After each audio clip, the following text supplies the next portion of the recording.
Selamat malam, salam sehat, salam menyan bagi seluruh menyanar di seluruh penjuru negari. Kembali lagi kita di Atan Series episode 190, Kayangan Ngejawantah, Telatah ing Atlantis. Oke, kita tunggu Mas Agung dan Mbak Vicky.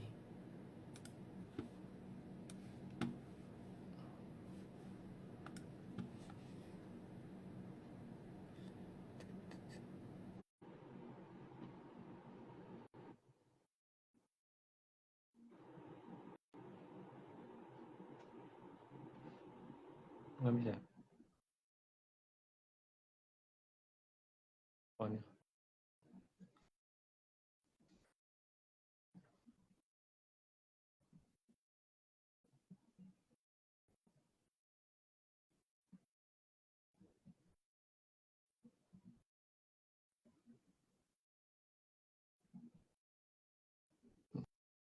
Kenapa nih?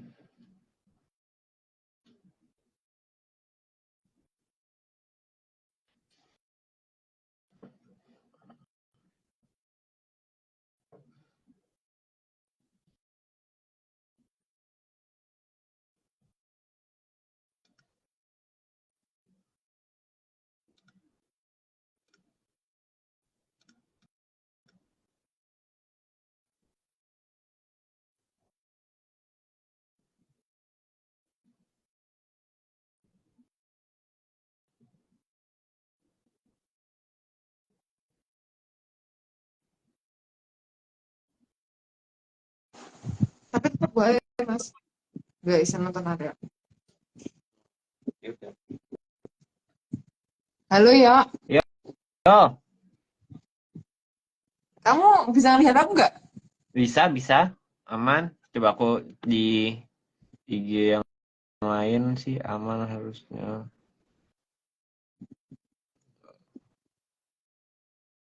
Aman Mbak di IG yang lain? Di IG menyanar sih harusnya aman berarti.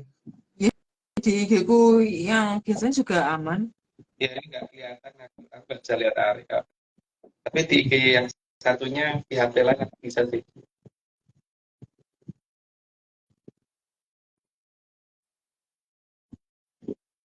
Oke, ini kamera sudah aku arahkan ke Mas Agung loh. Jawab ke aku kan harusnya narator dulu.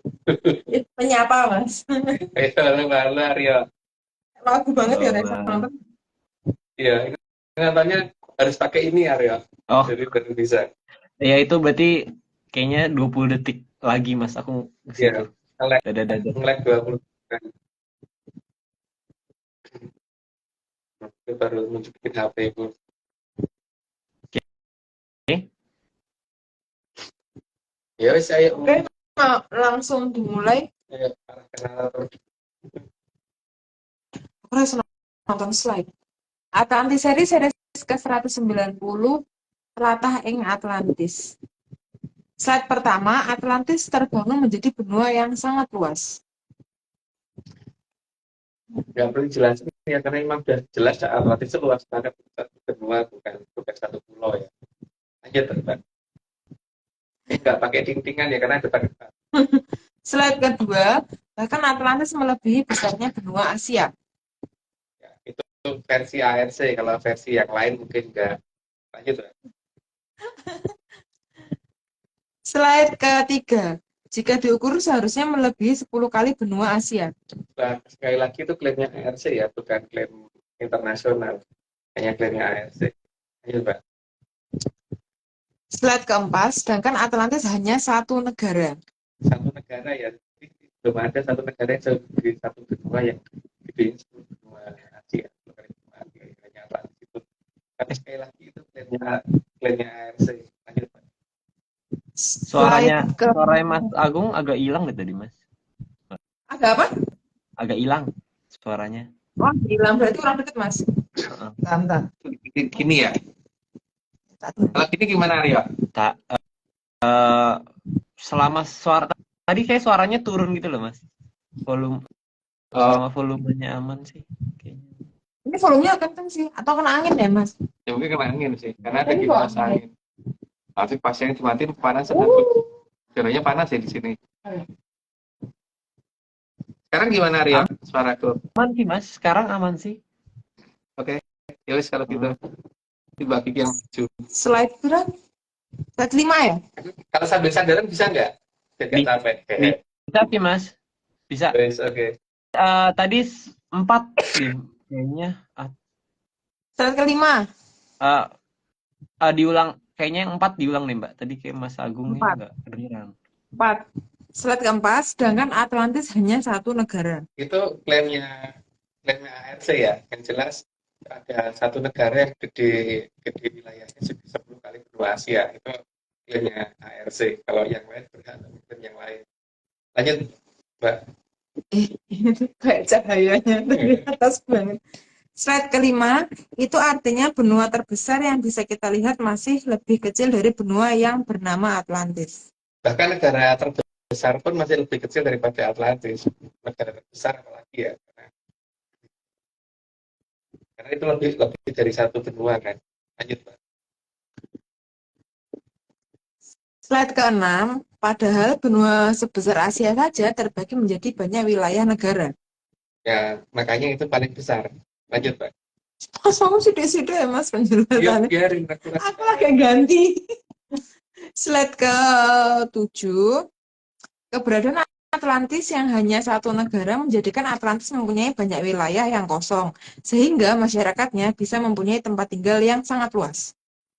Ya, seperti kita kalau misalkan masuk ke wilayah yang sangat luas kan, berarti kita bisa bangun rumah yang gede-gede banget kan.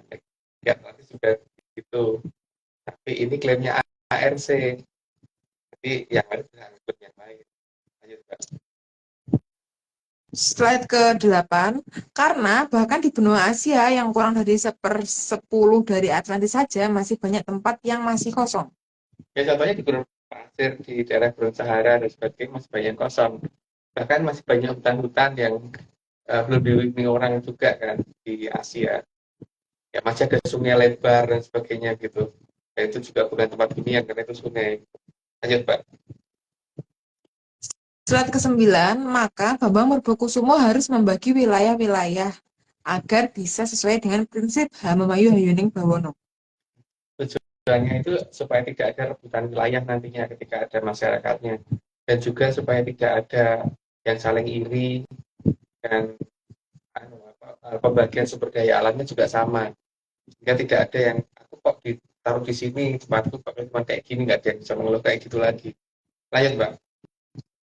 Slide ke-10, dan tentunya tidak semua wilayah akan ditempati manusia karena juga butuh hutan dan tempat untuk hewan-hewan yang tidak berbahaya. Namun hewan-hewan tadi sangat langka. Jadi yang berbicara di sini adalah hewan-hewan yang tidak berbahaya ya.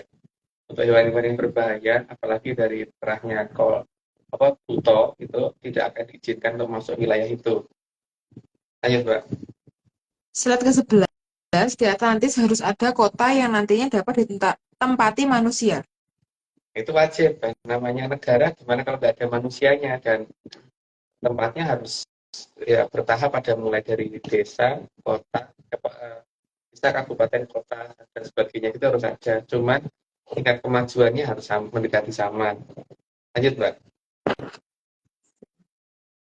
Slide ke-12, tempat yang layak ditempati manusia harus tempat yang indah dan mempunyai teknologi tinggi.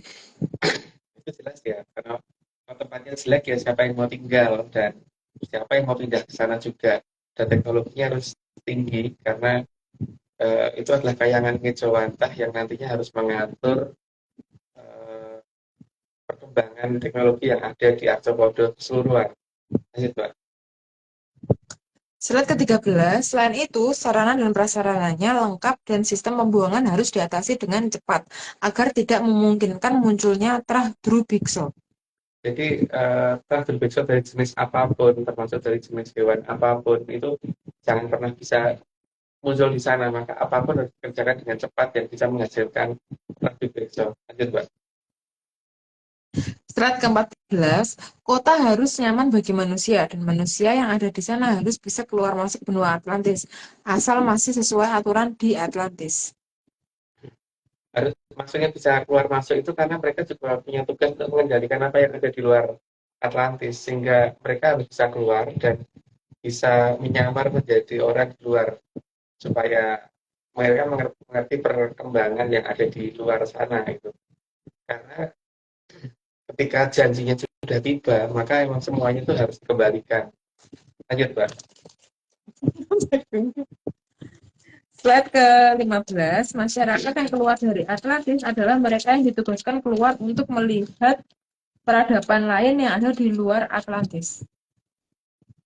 Bukan hanya melihat ya, tapi juga mengamati serta menghitung waktu dan menyesuaikan dengan jangkau yang ada.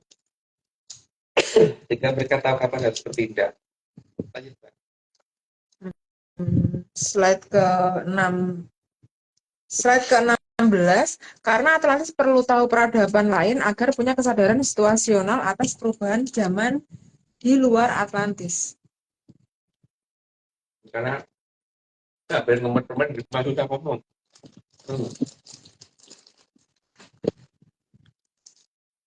Karena Atlantis punya patokan waktu, dan patokan waktu itu kan ditentukan juga dengan patokan keadaan yang ada di luar.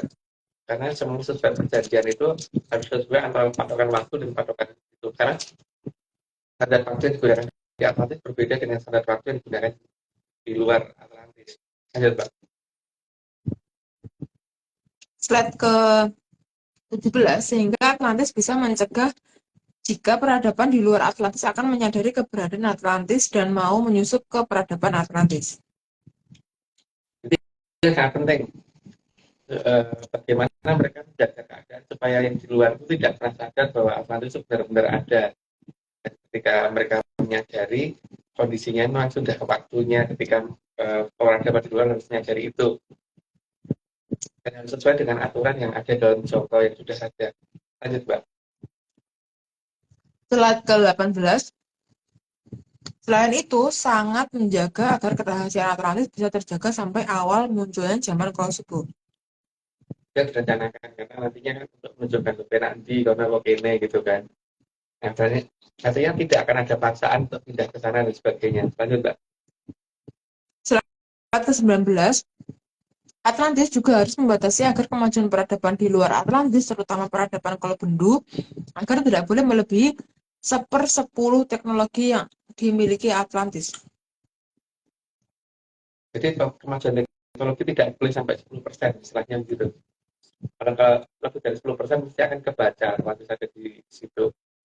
Cuman hanya orang-orang yang punya kepekaan khusus yang akan melihat. Dan itu mungkin bukan orang yang mengerti masalah paranormal, mungkin orang yang mengerti sains seharusnya. Dan tidak mengabaikan apa-apa yang ada di alam. Karena sains saat ini kan lebih banyak mengabaikan apa-apa, contohnya kolumnar joint di atas alamnya, itu pasti tidak akan nemu Atlantis kalau caranya seperti itu. Ayo, Mbak. Slide ke-20, selain itu, agar zaman Kolosubo bisa terbebas dari Kamasalah, maka Atlantis harus mengajari peradaban Kolobendu untuk menggunakan Kamasalah agar dijadikan senjata untuk saling memusnahkan para Sukerta. Itu batas waktunya kan yang akan digunakan sehingga munculnya si jamur Dipo itu yang akan dijadikan batas waktu. Tapi masyarakat mulai mengenal Atlantis kembali bukan saat itu, tapi di sebelumnya cuma batas ketika Atlantis muncul itu ada di waktu itu. Lanjut, Mbak. Slide ke-21, maka Atlantis juga harus memetakan sedari awal mungkin peradaban yang akan muncul di peradaban Kolobendu yang akan berkebun jamur Dipo. Bukan hanya berkebun itu, nanti uncal-uncalan. Uncal-uncalan itu ya, galang-galangan tuh bisa. Lempar-lemparan jamur Dipo. Lanjut. Slide ke-22, maka Bambang Purbokusumo mendefinisikan lokasi tukang kebun jamur Dipo harus disebut tanah muruk dan Atlantis harus mengawasi setiap perkembangan di sana. Karena kalau terlalu dekat dengan posisi Atlantis nanti akan membahayakan efek-efeknya. Tapi memang radiasi jamur Dipo dan sebagainya itu sudah dihitung supaya tidak membahayakan Atlantis pada nantinya. Lanjut, Mbak. Slide ke-23, maka lokasi jamur Dipo muncul nantinya harus jauh dari Atlantis agar Atlantis punya cukup waktu untuk melakukan pencegahan. Pencegahan yang dilakukan itu banyak banget ya, mulai dari bagaimana mengendalikan temperatur, bagaimana mengendalikan angin dan sebagainya itu. Mungkin untuk teman-teman yang ngerti pusaka apa tidak, kalau angin kan ngerti ya, bisa dikendalikan pakai itu, hujan dan sebagainya, badai juga bisa digunakan untuk itu kalau pusaka beneran loh. Tapi kalau pusaka cuman besi doang ya, ya hanya bisa dipakai untuk di belakang, diwangi di belakang, untuk itu hiasan. Lanjut, Pak. Slide ke-24, dan nama tanah Muruk juga ditunjukkan daerah yang dikuasai Bathara Teacher yang sangat memuja Bathari Bibi. Kelihatan di sana itu ada banyak patung yang seperti itu seharusnya. Dan juga ada beberapa patung yang menunjukkan kesalahan dari Bathara Teacher di masa lalu, dan ukuran Bathara Teacher seberapa dan beratnya seperti apa itu harus ditunjukkan di sana. Itulah wujudnya terahnya Bathara Teacher. Gitu. Lanjut, Mbak. Slide ke-25, keberadaan Sukerto dari terah Bathara Teacher dan Bathari Bibi yang merupakan mangsa para Drubiksa, terutama Bathara Jelek, sungguh sangat mengganggu di Arcapada. Karena mereka tuh adanya cuma mau menangi dewe, terus kemudian maunya ngerebut sana ngerebut sini. Makanya mereka pada saat akan melakukan seperti itu, nenek moyang kita sudah duluan mengadakan perjanjian untuk kita tak kasih teknologi, tapi tak kasih teknologi seperti ini, dan aku akan menghilang dulu. Tapi nanti pada saat janjinya kamu harus melakukan apa yang sudah dijanjikan ini gitu. Cuma nanti aja kalau janjinya apa. Tapi sudah mulai sering tersebut kan. Lanjut, Pak. Slide ke-26, maka mereka harus saling menghancurkan sendiri karena nafsu mereka yang ingin menguasai segalanya. Dan namanya juga Drubeksa. Drubeksa itu memang seperti itu kan, saling memusnahkan sendiri, dan karena memang sangat ingin menguasai segalanya. Lanjut, Pak. Slide ke-27, karena jika dibasmi tanpa mereka berbuat salah, maka pasti akan ada hukuman dari Sang Hyang Wening. Jadi dari nenek moyang kita kan di situ. Kalau kita bertindak menghabisi mereka semua, maka kita yang akan menanggung bebannya di masa depan, karena ada yang namanya masalah dan sebagainya. Itu dihindari oleh nenek moyang kita. Maka supaya hukuman tidak ada hukuman, berarti harus antar mereka sendiri yang saling menghabisi. Lanjut, Pak. Slide ke-28, maka Atlantis harus secara bertahap mengajarkan semua hal yang bisa membuat mereka berperang. Dan menciptakan dan selain itu juga membuat barang-barang yang bisa mereka perebutkan, yang mereka anggap hebat, yang mereka bisa gunakan untuk energi dan sebagainya, yang membuat mereka harus rebutan itu kalau perlu, sehingga akan lebih mudah membuat mereka berantem satu sama lain. Lanjut, Pak. Slide ke-29, maka Bambang Purbokusumo harus memetakan semua bentuk dari Karmasala yang turun sejak awal zaman Kolotirto. Karena kalau salah itu berubah menjadi banyak banget sih. Ada yang langsung bisa membuat masalah secara langsung, yaitu wujud isi Bathara Jelek. Tapi sisa-sisanya itu kan kemudian ada yang menjadi bagian yang nantinya akan bisa menjadi jamur hipo dan menjadi cairan hitam yang bisa jadi rebutan banyak orang. Tapi jenisnya banyak banget ya, bukan hanya itu. Gitu. Lanjut, Pak. Slide ke-30, karena agar jangan sampai Kamasalah masuk ke Atlantis. Karena kalau salah masuk ke Atlantis, pasti repot semuanya. Jadi memang diusahakan agar jangan sampai ada salah yang masuk ke Atlantis sama sekali, supaya kehidupan di Atlantis itu tenang, damai, dan tidak terganggu apapun. Jadi Arya, karena sudah 30, maka aku disclaimer dulu ya. Saat ini Atlantis Center tidak kerja sama lagi dengan Petapa Angin atau Tingkat lagi, karena dia melakukan ritual tidak sesuai ARC, yaitu ritual siraman. Itu Arya, monggo lanjut. Arya. Terus. Lagi asik baca komen tadi. Ini hari ini ada disclaimer, ada banyak. Ada 4 disclaimer Mas hari ini. Oh ya, Mhm.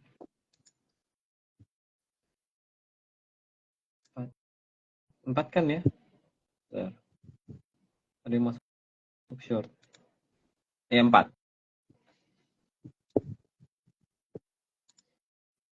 Ini katanya ada Menyanners yang ganti brand Mas. Sekarang jadi Jogja nonton wae katanya. Ganti branding dia. saya nonton baik. Eh, eh. Ya.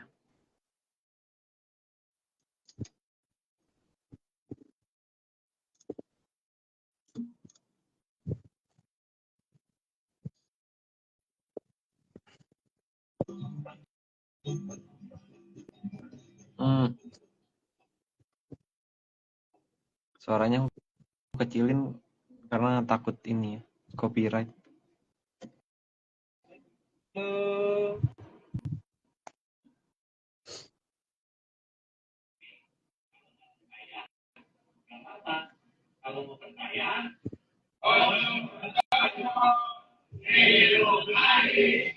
Semua ini hanya dongeng. Kalau nggak percaya, nanti kecewa. Kalau mau percaya, pada siapa? Oke. Sama ini satu lagi Mas. Dari Blitar. Ini semua cuma Sabar dong.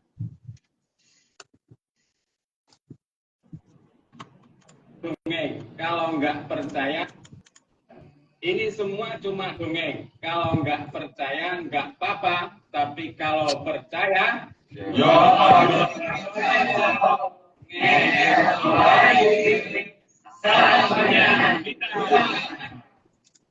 Mantap.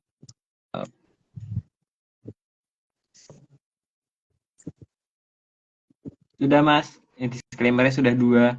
Ya, oke. Satu pertanyaan Mas. Ya, oke. Ini sebenarnya kayaknya udah pernah dibahas dulu, tapi aduh, bentar. Ngelek. Mas.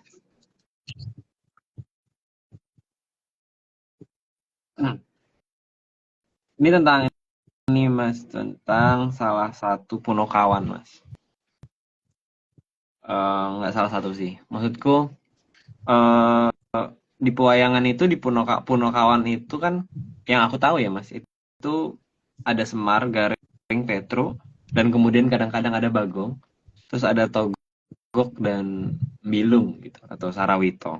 Nah, maksudku dalam cerita pewayangan saat ini tuh nggak selalu digambarkan mereka dua, yang Togok dan yang Semar ini selalu digambarkan di pihak yang berlawanan gitu. Maksudku salah satu ada yang di, misalnya kalau Mahabharata tadi, satu di Pandowo, satunya di Kurawa gitu. Nah,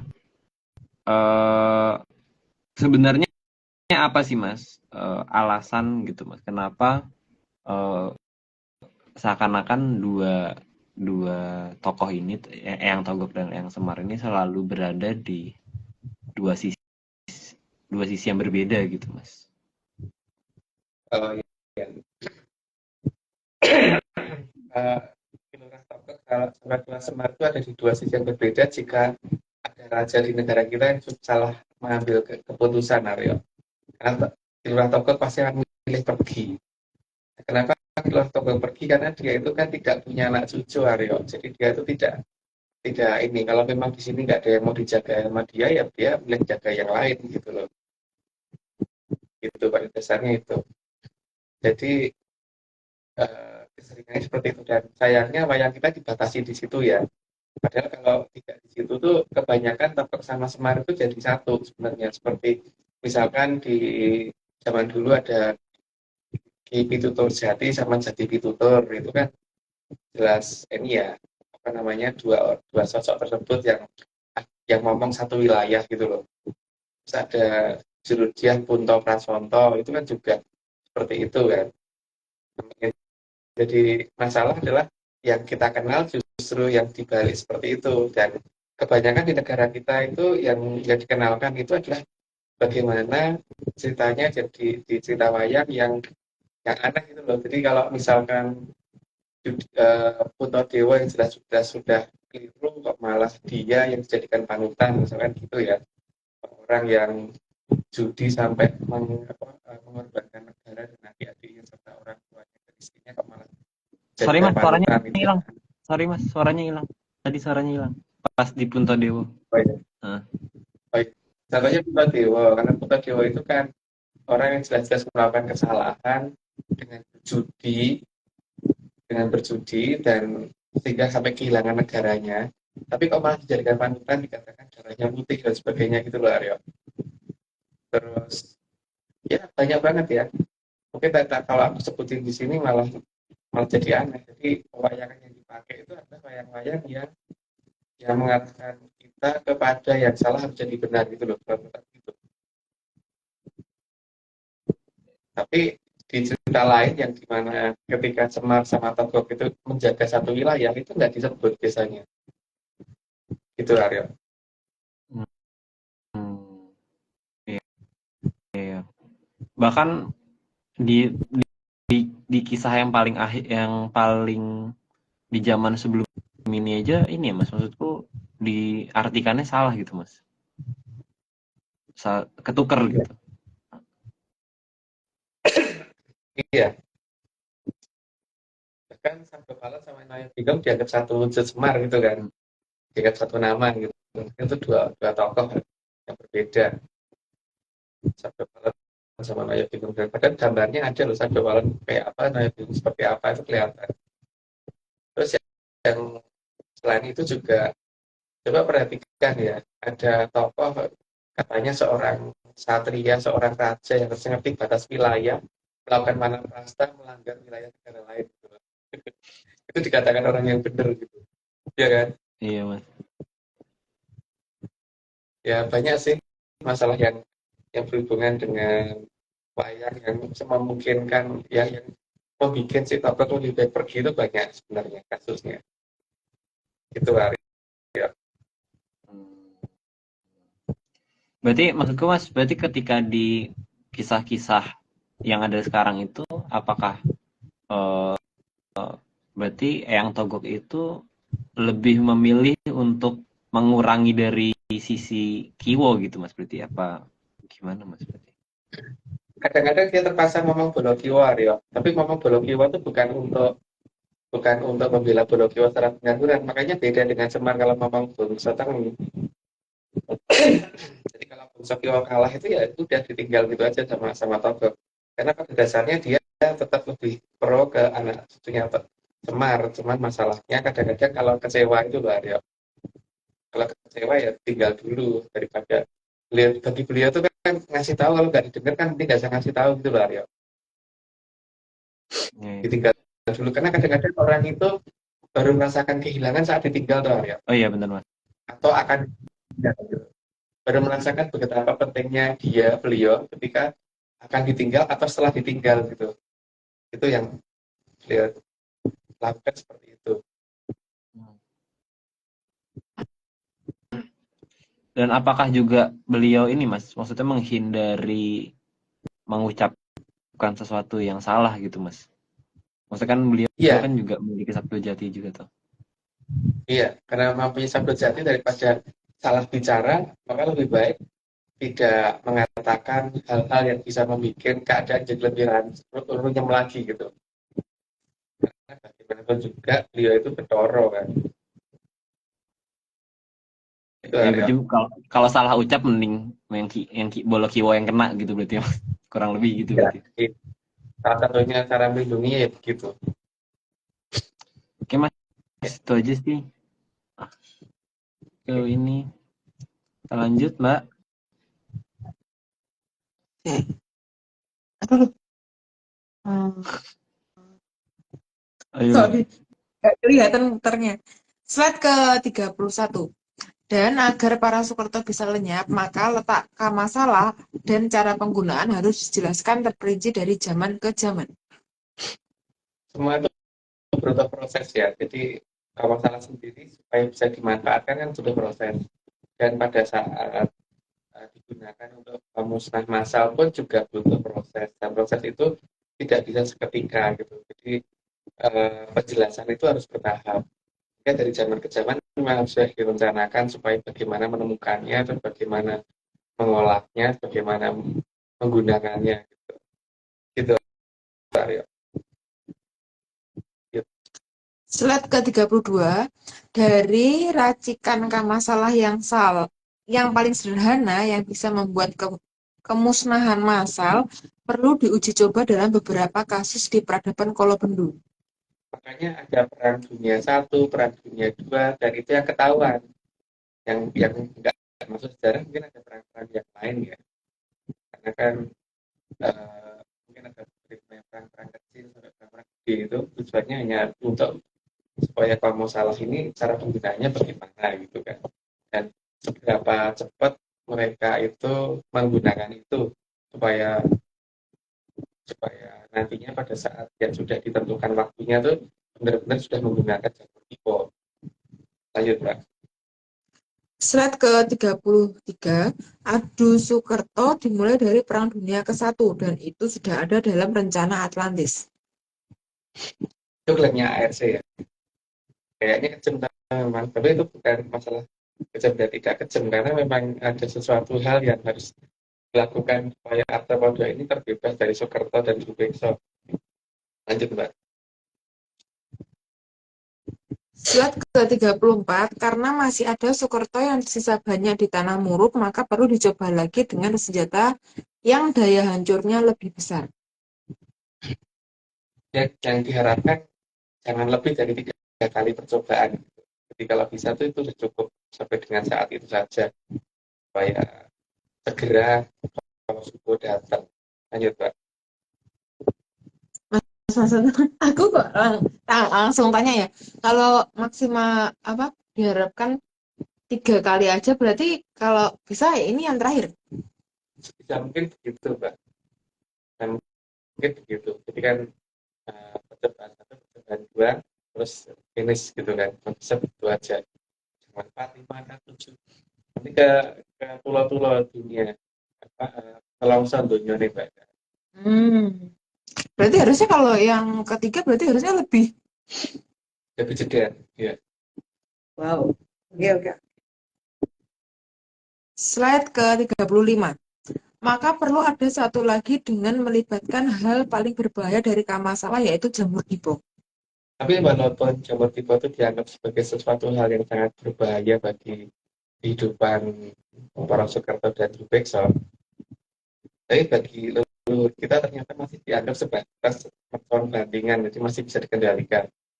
Tapi cara pengendalian gimana ya? Mungkin ya, teman di Bali yang waktu itu pernah melihat bagaimana satu pusaka digunakan kan ternyata bisa membuat heboh seperti itu gitu. Atau yang digunakan apa sih? Lanjut, Mbak. Slide ke-36. Penggunaan jamur tibo adalah sarana untuk para Soekerto dan dari Soekerto. Jadi dari Soekerto untuk Soekerto dan pada Soekerto gitu. Jadi biar mereka sendiri yang saling memusnahkan sehingga sistem hukum di alamnya tidak kemudian menunjukkan kesalahan kepada yang ini merencanakan, karena yang merencanakan itu kan juga cuman kamu dulu tak kasih seperti ini tapi janjimu apa kan seperti itu kan. Jadi artinya ketika mereka melakukan ini semua memang sudah salah mereka sendiri, jadi bukan salah ditanggung yang lain tapi salah ditanggung mereka sendiri. Lanjut, Mbak. Slide ke-37, agar semua bisa sesuai dengan aturan zaman, maka Atlantis sudah menyusun petunjuk pelaksanaan dari sejak Bambang Probokusumo. Jadi semenjak Atlantis belum selesai memang sudah direncanakan semuanya. Nah, karena di sana memang ada yang namanya kayangan Wijawantah ya, dan Sang Yang Mengerani juga ada ininya, sandarnya di sana, pramujanya. Sang Yang Lain juga ada sangat pramujanya, sehingga garis waktu bisa mereka baca, sehingga mereka bisa melihat apa yang diatur pada semuanya. sampai di zaman Polo Suroto bisa mereka perhatikan. Beda dengan di tempat kita karena tidak ada faktor itu. Lanjut, Mbak.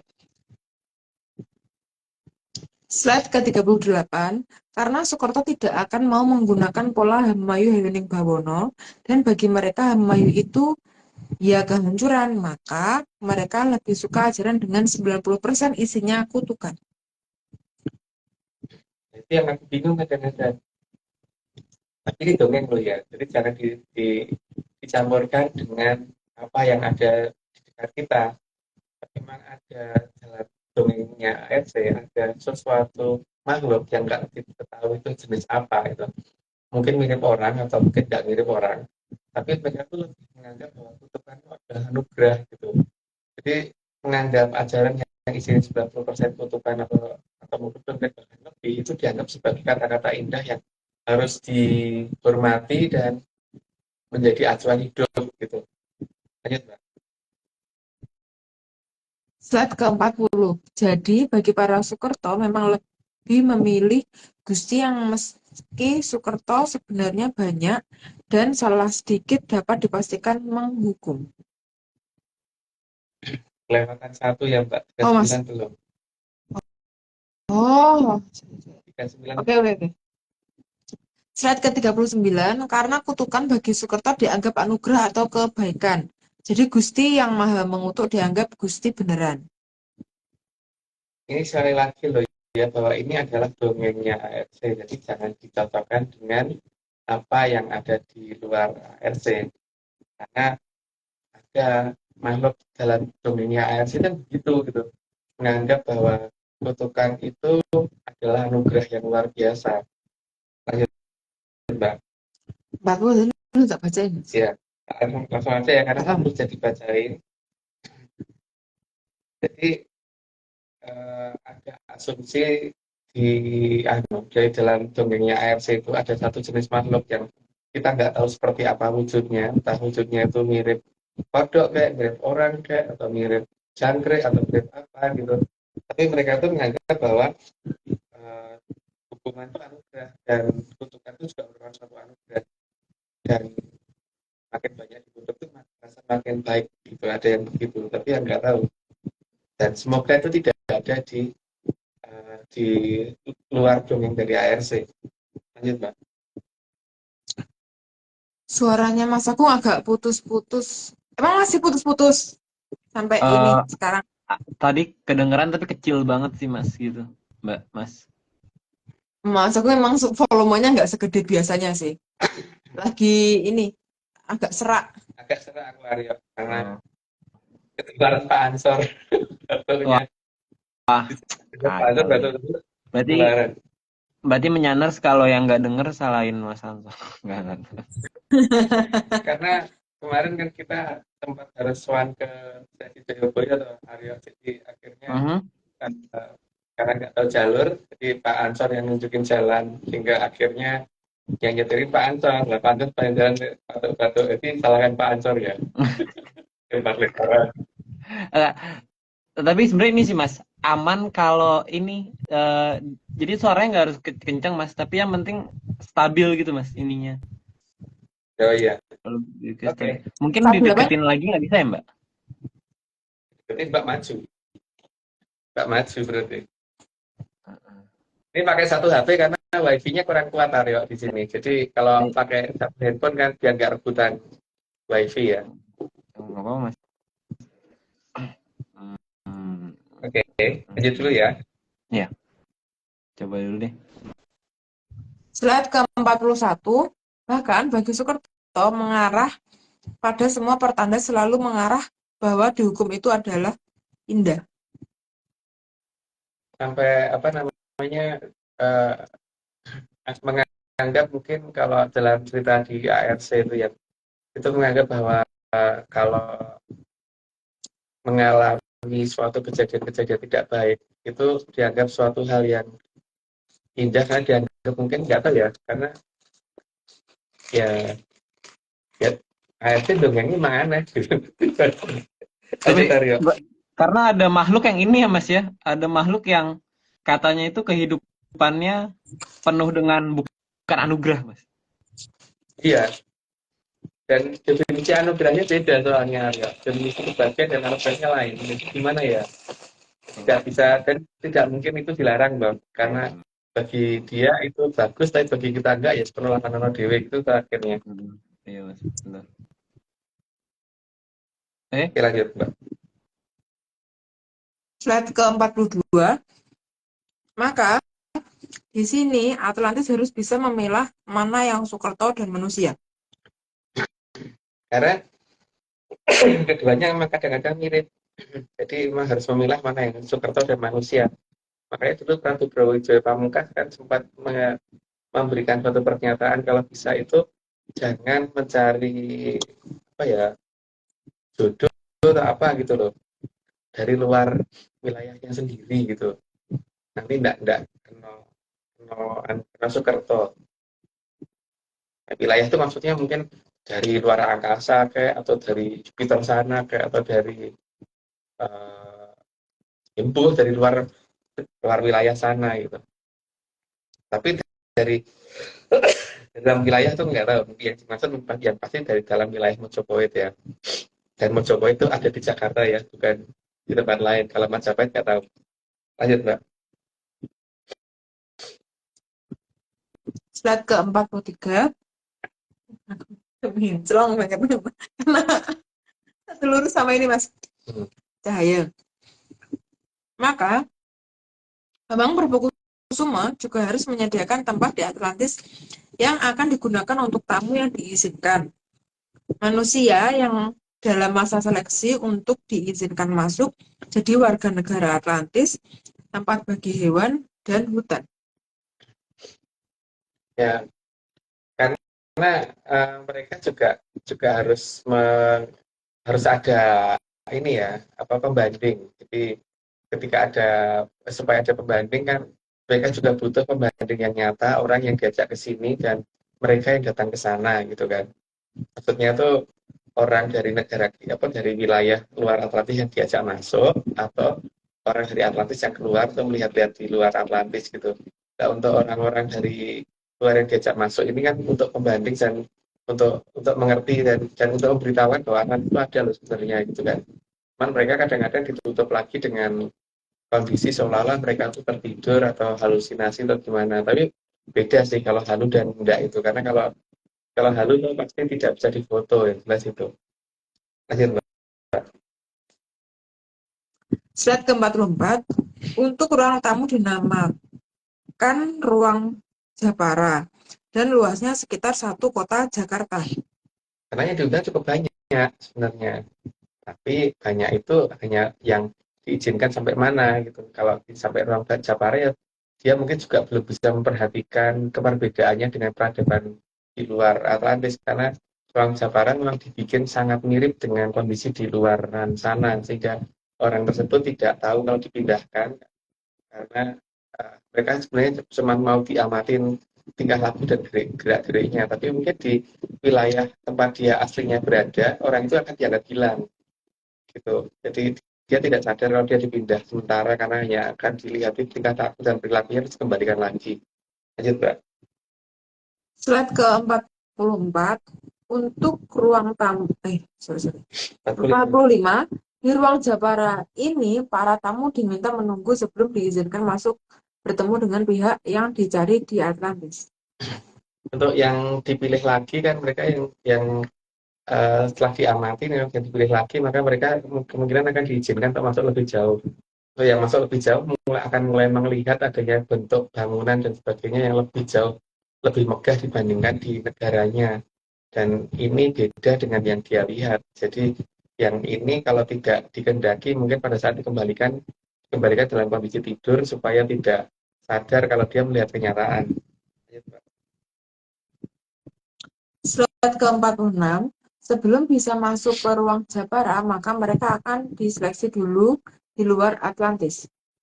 Dan seleksi itu tidak bisa dipahami oleh orang karena pada saat kita diamati dan kita dianggap sebagai kandidat itu kita tidak bisa memilih ya karena yang memilih sana. Lanjut, Mbak. Slide ke-47. Maka bagi tamu diharuskan mengirimkan dulu data diri yang berupa potongan kuku dan potongan rambut untuk dicermati secara genetik dari terah bangsa Sukerto, Drubikso, atau bukan keduanya. Karena kalau terah Drubikso atau Sukerto pasti akan dilarang masuk. Itu yang sudah kita lakukan. Jadi yang kita lakukan yang sudah ya salah satunya itu mengirim data genetik kita berupa potongan rambut, potongan kuku. Biasanya yang diminta itu. Karena itu tidak bisa ditukar, tidak bisa diganti orang lain kalau itu. Cuman di sini kita tidak bisa menyampaikan di pantai mana saja tempat menyerahkan data diri itu gitu. Dan tulisannya harus menggunakan tulisan apa dan sebagainya karena masalahnya itu tadi apa namanya tiap orang mungkin bisa tidak sama posisi posisi tempat menyerahkan data itu gitu. Lanjut, Mbak. Slide ke-48. Selain itu, dari uji genetikanya juga bisa dilihat tamu itu bisa berbahaya apa tidak bagi Atlantis kalau diizinkan masuk. Itu salah satu cara mereka melakukan seleksi ya supaya mereka ngerti dulu. Jadi kalau diizinkan masuk itu kira-kira ganggu enggak, rusak enggak dan sebagainya gitu. Supaya akhirnya yang masuk itu benar-benar yang tulus dan tidak akan bikin keributan di sana. Lanjut, Mbak. Slide ke-49, sehingga bisa sampai ruang Japara itu sudah dari terah yang aman. Ya itu baru sampai ruang Japara itu sudah lumayan dan tapi kalau sampai ruang Japara saja itu berarti belum bisa melihat perubahan yang megah-megahnya belum ya karena di sana tuh masih mirip dengan kondisi di sini karena itu kayak tempat apa tuh namanya tempat mirip dengan sini yang dibikin mirip apa tempat miniatur yang dibikin mirip dengan tempat orang-orang yang diambil itu. Lanjut, Mbak. Mas, kalau Japara tuh ada kepanjangannya atau dia artinya apa atau apa? Maksudnya nama aja yang bisa diartikan atau gimana sih, Mas? Atau menyimpulkan apa? Kemungkinan dia kata Jopo Moro ya jadi yang di apa bangunan yang kelihatan itu bangunan hologram bangunan Japanan gitu kan. Jadi ketika orang datang ke sana itu ada daerah-daerah yang mirip doang gitu loh bukan tempat yang asli tapi mereka nggak sadar gitu, Mbak. Slide ke-50, agar tamu tidak menunggu merasa kelamaan, maka ada fasilitas menghentikan waktu bagi yang sedang menunggu. Jadi memang ada waktu seperti itu jadi kalau misalkan dia dalam proses yang harusnya diamatin tapi dia belum bisa teramati karena kurangnya petugas jadi memang ya dibikin ini dulu dihentikan dulu cuman orang-orang seperti ini biasanya akan merasa normal dirinya tapi keluarganya merasa loh kok kamu pergi sekian lama gitu. Tapi kok keren ya, Mas, nih fasilitas menghentikan waktu. Iya dong karena kan ada sang yang mahorani di sana yang berhak untuk menjaga batas waktu.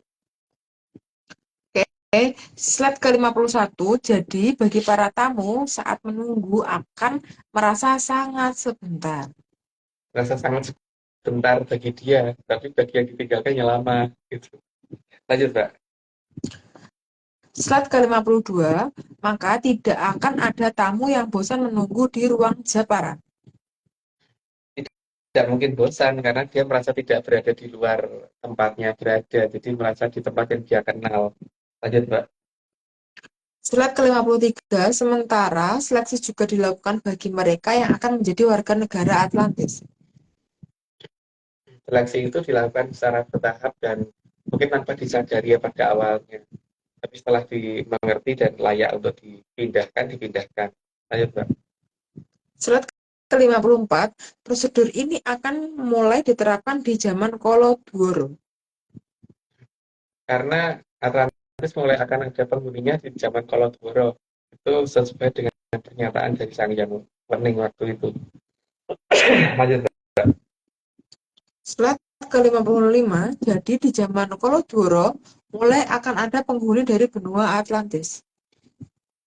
Itu dari kerajaan Dahanapura seharusnya.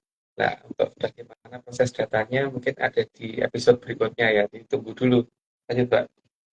Slide ke-56, untuk bisa diseleksi, maka semua penduduk harus sudah terdata di kerajaannya dulu dan berkelakuan baik.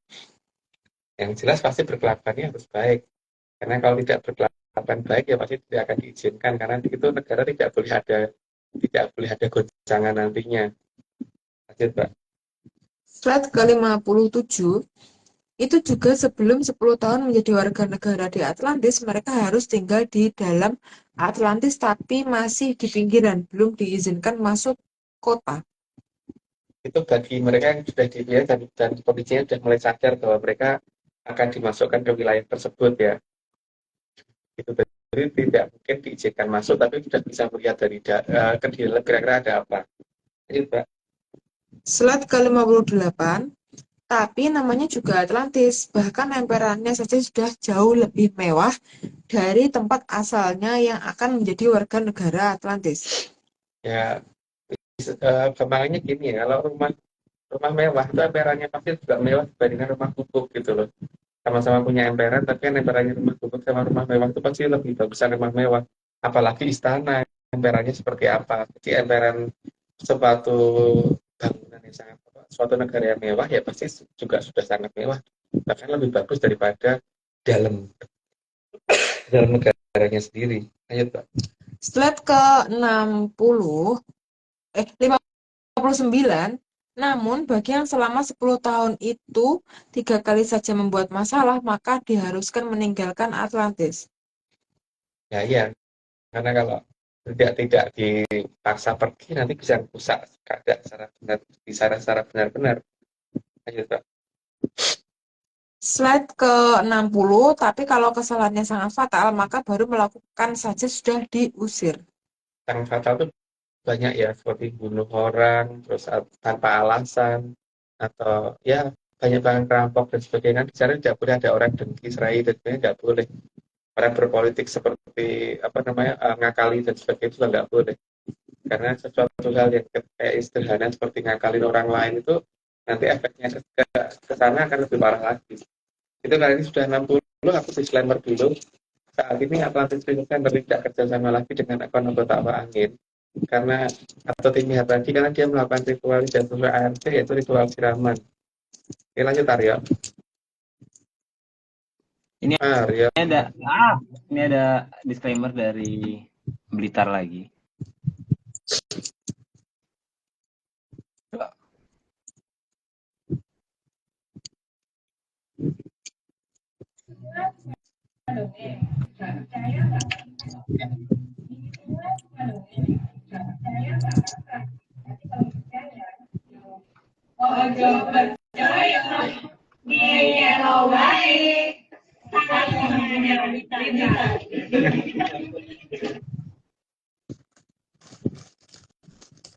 Itu Mas. Aku ada pertanyaan lagi Mas, masih mengenai Punokawan.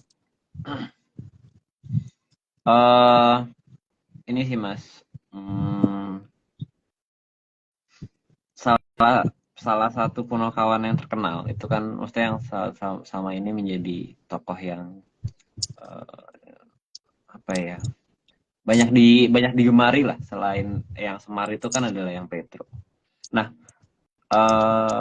dalam beberapa cerita sejarah yang pernah kita sampaikan di ARC juga, beberapa yang masih ada sekarang di umum, beliau itu beberapa kali turun itu dengan beberapa nama, Mas. Maksudnya ada yang beliau menjadi nama Gotrojali, Dawolo, terus juga ada Sabdowolo, kemudian juga kalau di umum itu ada Prabu Gedubel Beh itu Mas, yang dia jadi ya lakon Petro jadi ratu itu.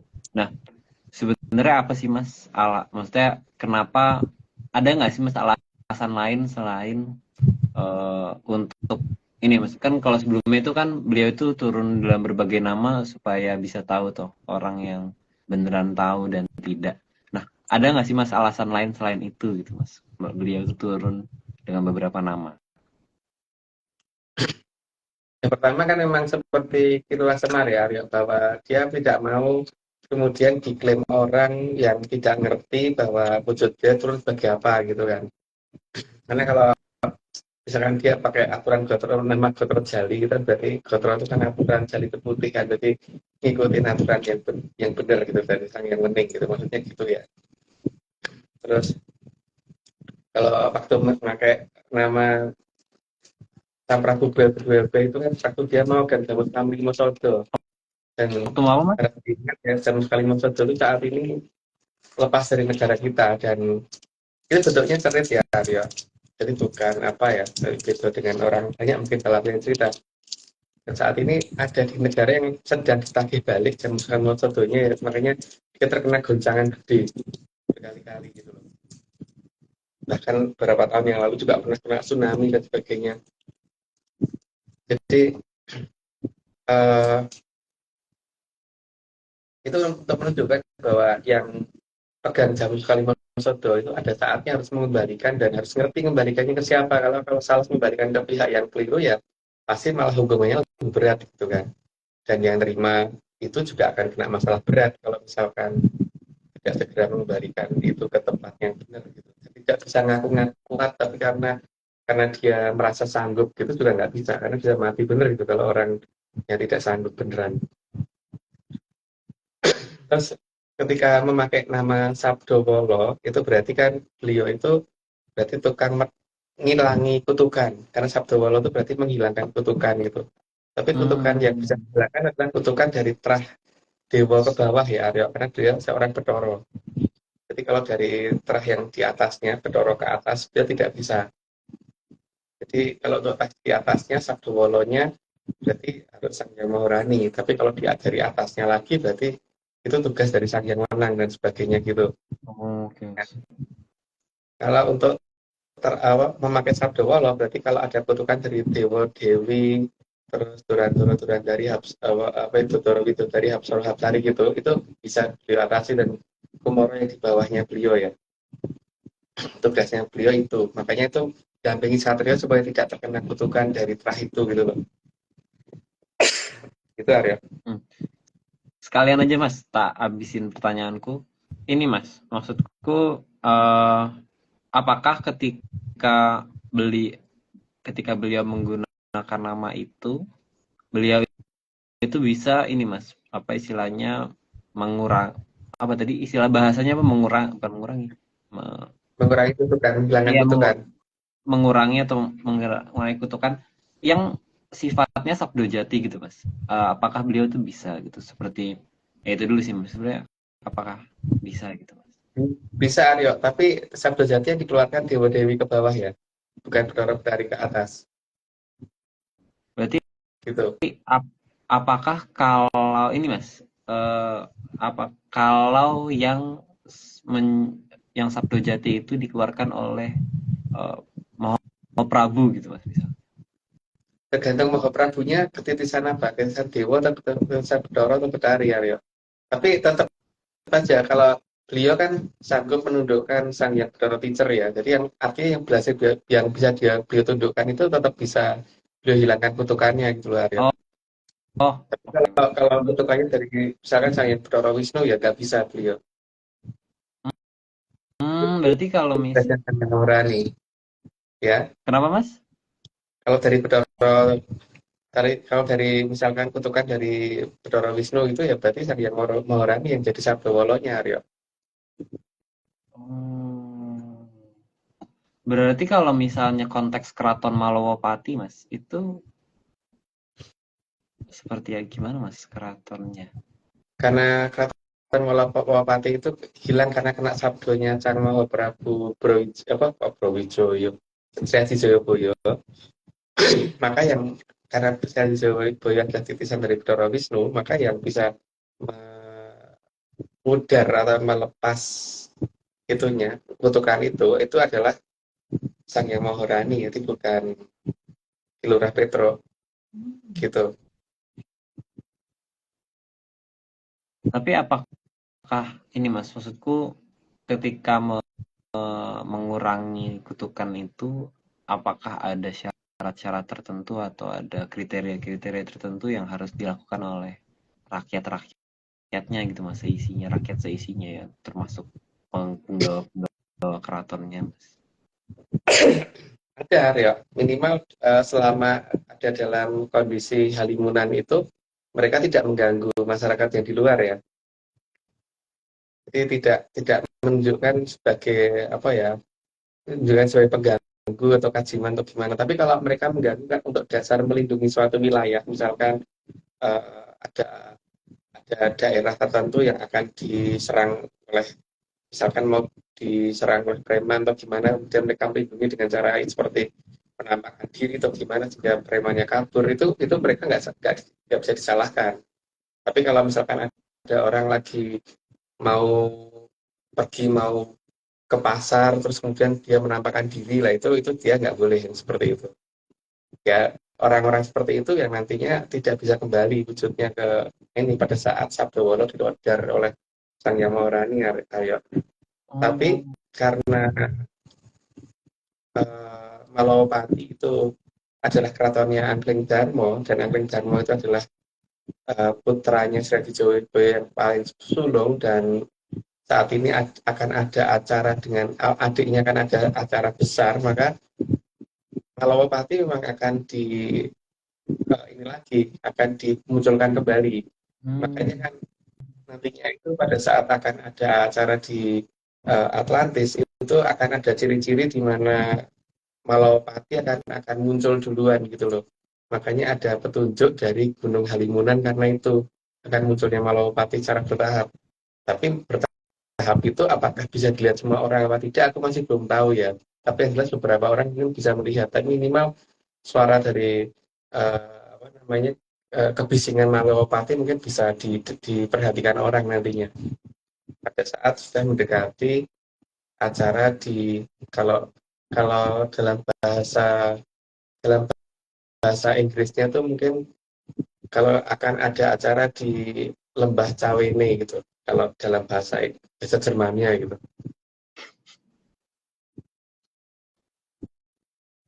oke Mas. Nah, berarti selama ini tuh Keraton Wolowapati itu ini ya Mas, maksudku eh apa istilahnya ya? Tidak hilang tapi itu cuma nggak apa ya? Pindah pindah pindah alam, nggak pindah alam sih. Apa ya Kelimunan bahasanya? Mas? berarti ketutupan, Ketutupan aja berarti ya Mas. Maksudku ketutupan aja ya. Yang bisa menghilangkan itu Sang Yang Mawarani, dan karena Sang Yang Mawarani itu yang eh, nantinya akan datang bersama. Nah, kan yang Sang Yang Mawarani juga yang punya acara nanti di Atlantis nanti, makanya beliau pasti akan berusaha untuk supaya kakak sulungnya Kanjeng Ratu juga bisa hadir kan Aryo.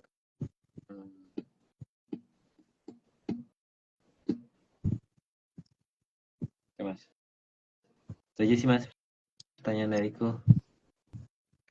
Kalau gitu aku tanya Mas, karena Arek ngomongin yang Sabdo Wolo tadi itu, aku tuh eh, kepo sama, ada nggak sih Mas ciri-ciri yang ketempatan Sabdo Wolo dan apa hubungannya dengan jangka yang akan adanya jalmo tan kena engino atau manusia yang tidak bisa dihina, itu apa tuh Mas? Hubungannya ada nggak? Ada Mbak, karena orang yang ke tempat apa yang dikatakan Jamotan karena ingin itu nggak bisa dihina, itu berarti kan dia dimomong sama Sabdo Wolo, baik dari pihak Petronya maupun Sang Hyang Mawaraninya. Maka orang seperti ini makin banyak dikutuk orang yang untuk mau celaka sendiri gitu loh Mbak. Ciri yang paling utama itu. Jadi kalau ada orang berani mengatakan, oh kamu kalau melakukan gini nanti akan gini gini gini, nanti dia sendiri yang akan kena kayak gitu karena dia punya Sabdo Wolo yang ngomong dia gitu. Apalagi dia yang ngomong kalau Sabdo Wolonya itu adalah Sang Hyang Mawarani ya. Kalau yang ngomong Petro aja balik, apalagi yang ngomong Sang Hyang Mawarani. Jadi kalau dikatakan kamu nanti akan susah kalau gini gini gini, yang susah orang itu ciri-ciri orang yang jamutan kena inginan karena ngomong sama Sabdo Wolo Mbak.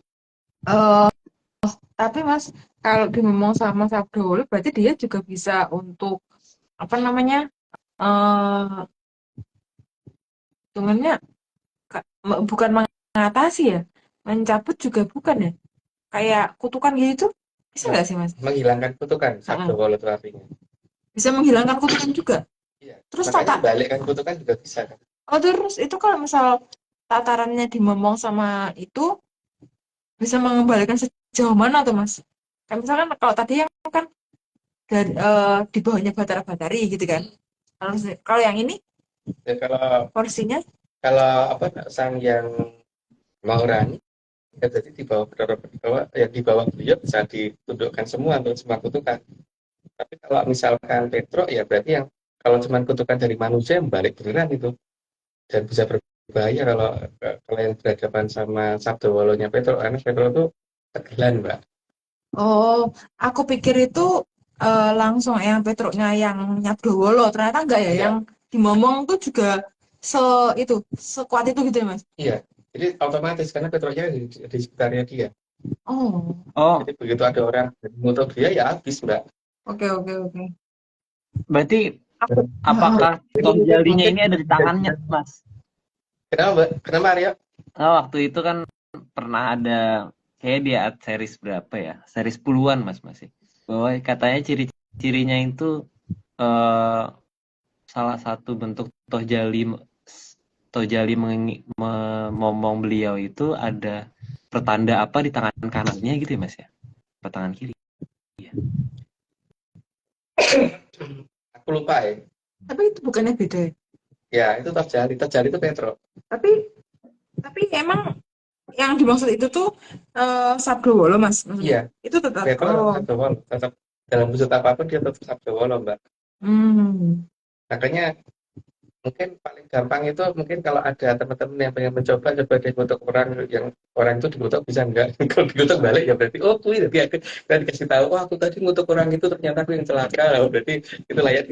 Oh berarti kira-kira dia gitu. Tetapi kan nggak bisa ngasih ini Mas, nggak bisa ngasih kesaksian dong karena kan dia langsung balik itu kan repot. Jadi ngutuknya yang ringan-ringan lah ya. Gimana tuh kalau kayak gitu? Oh kok Repot. suka gitu. Oh, Terus balik itu beneran. Terus ternyata kita yang suka gitu. Atau oh gue jangan kau cilaka ini karena kau cilaka terus yang cilaka kita sendiri gitu kan orang yang sabda wolo. Tapi kan namanya kutukan kalau dikatakan kue sugi itu bukan kutukan ya masalahnya mbak. Padahal aku pengen loh dikutuk sugi itu mbak. ya tak kutuk kok ya Mas. Dikutuk jadi orang sukses gitu mau mbak. Tapi masalahnya kalau dikutuk jadi orang sukses namanya bukan kutukan karena kutukan itu kan kata-katanya pasti menuju ke arah yang buruk gitu kan. Tapi Mas, Kok kayaknya kalau berat ya. beberapa makhluk kan ada yang begitu Mas. Gimana Arya? Beberapa makhluk ada yang menganggap itu kutukan Mas. Iya sih. Beberapa nggak begitu ada yang ya misalkan dikatakan baik malah dia nganggap aku dihina gitu ya.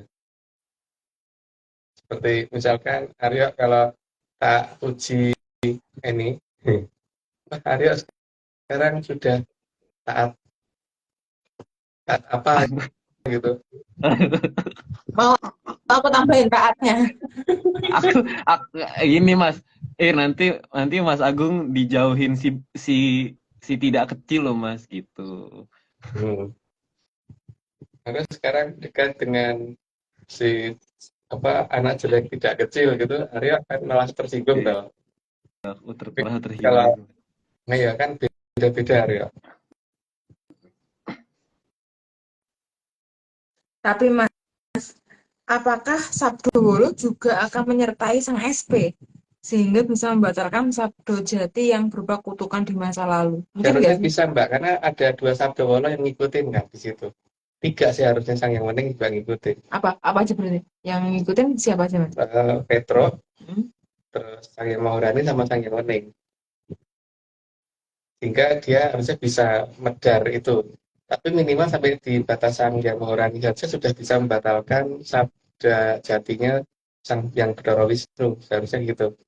Berarti kalau untuk tatarannya si Sabdonya si Batara Teacher bisa banget dong Bisa Mas? banget, kalau itu Petro aja cukup. Hmm.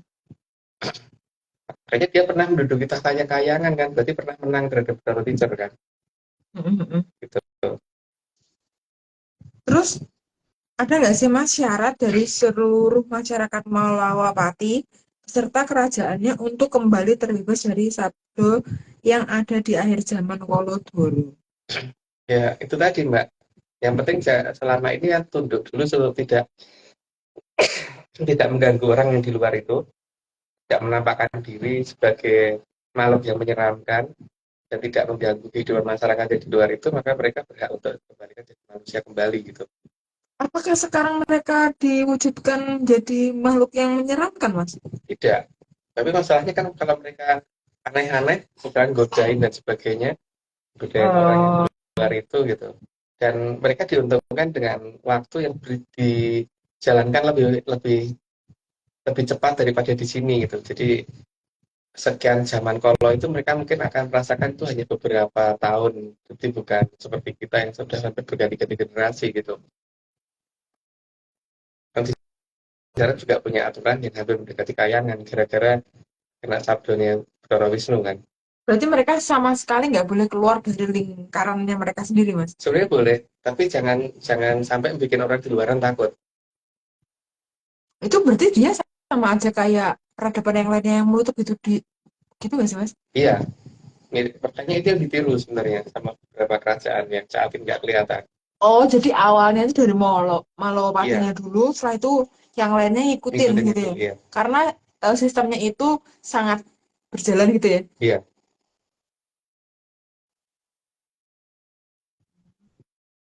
Jadi dari peristiwa yang itu mana tidak disengaja tidak disengaja malah bisa menginspirasi untuk penyelamatan. Nusantara. Oh, oke. Kok bisa ya? Keren, keren. Oke, mungkin lanjut ya, Mas. Iya, Slide ke-61. Maka semua jenis alat pengawas ditempatkan di bagian 4. itu di bukan hanya di di Atlantis ya, tak pikir di zaman sekarang juga seperti itu kan, di rumah-rumah juga ada CCTV dan sebagainya, cuman CCTV yang kita miliki tidak seakurat sana sih ya Pak.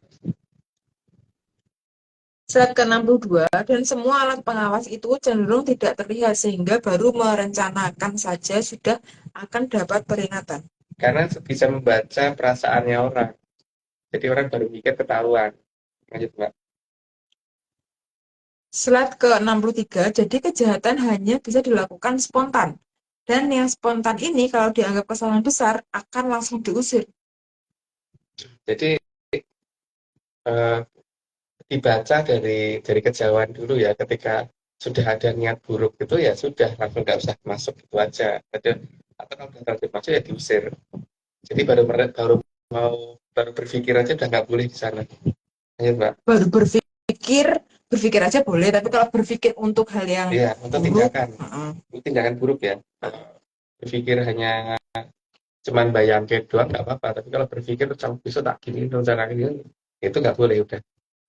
tapi Mas kalau misal kayak spontan gitu, kira-kira apa yang membuat seseorang itu bisa berpikiran itu gitu, Mas? Karena mungkin iri, terus mungkin pengen pengen lebih dari yang dia terima, atau dia merasa kurang kok orang lain lebih dari dia dan sebagainya gitu kan Mbak.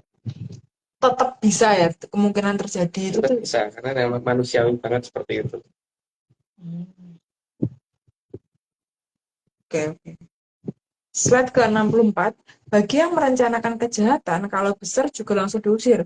Tapi kalau kejahatan kecil akan diberi peringatan dan masa tinggal di tempat sementara akan ditambah 50 tahun lagi.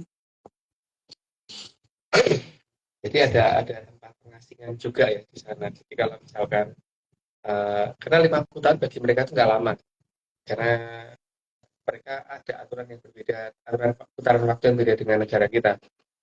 Jadi kalau misalkan melakukan kejahatan yang dianggap merencanakan sesuatu hal yang berupa kejahatan, walaupun itu kecil ya sudah langsung dipinggirkan dulu sebelum merusak segala-galanya. Lanjut Pak. Mas, tapi kalau dikatakan di sana waktunya itu 50 tahun itu tuh nggak lama, apakah mereka akan merasa kalau itu tuh suatu bentuk peringatan gitu loh? Apakah mereka akan belajar dari itu gitu? Sekarang gini aja Mbak, orang baru seminggu mati internet aja mesti pengennya segera dan ini toh Mbak, atau mati listrik seminggu aja deh.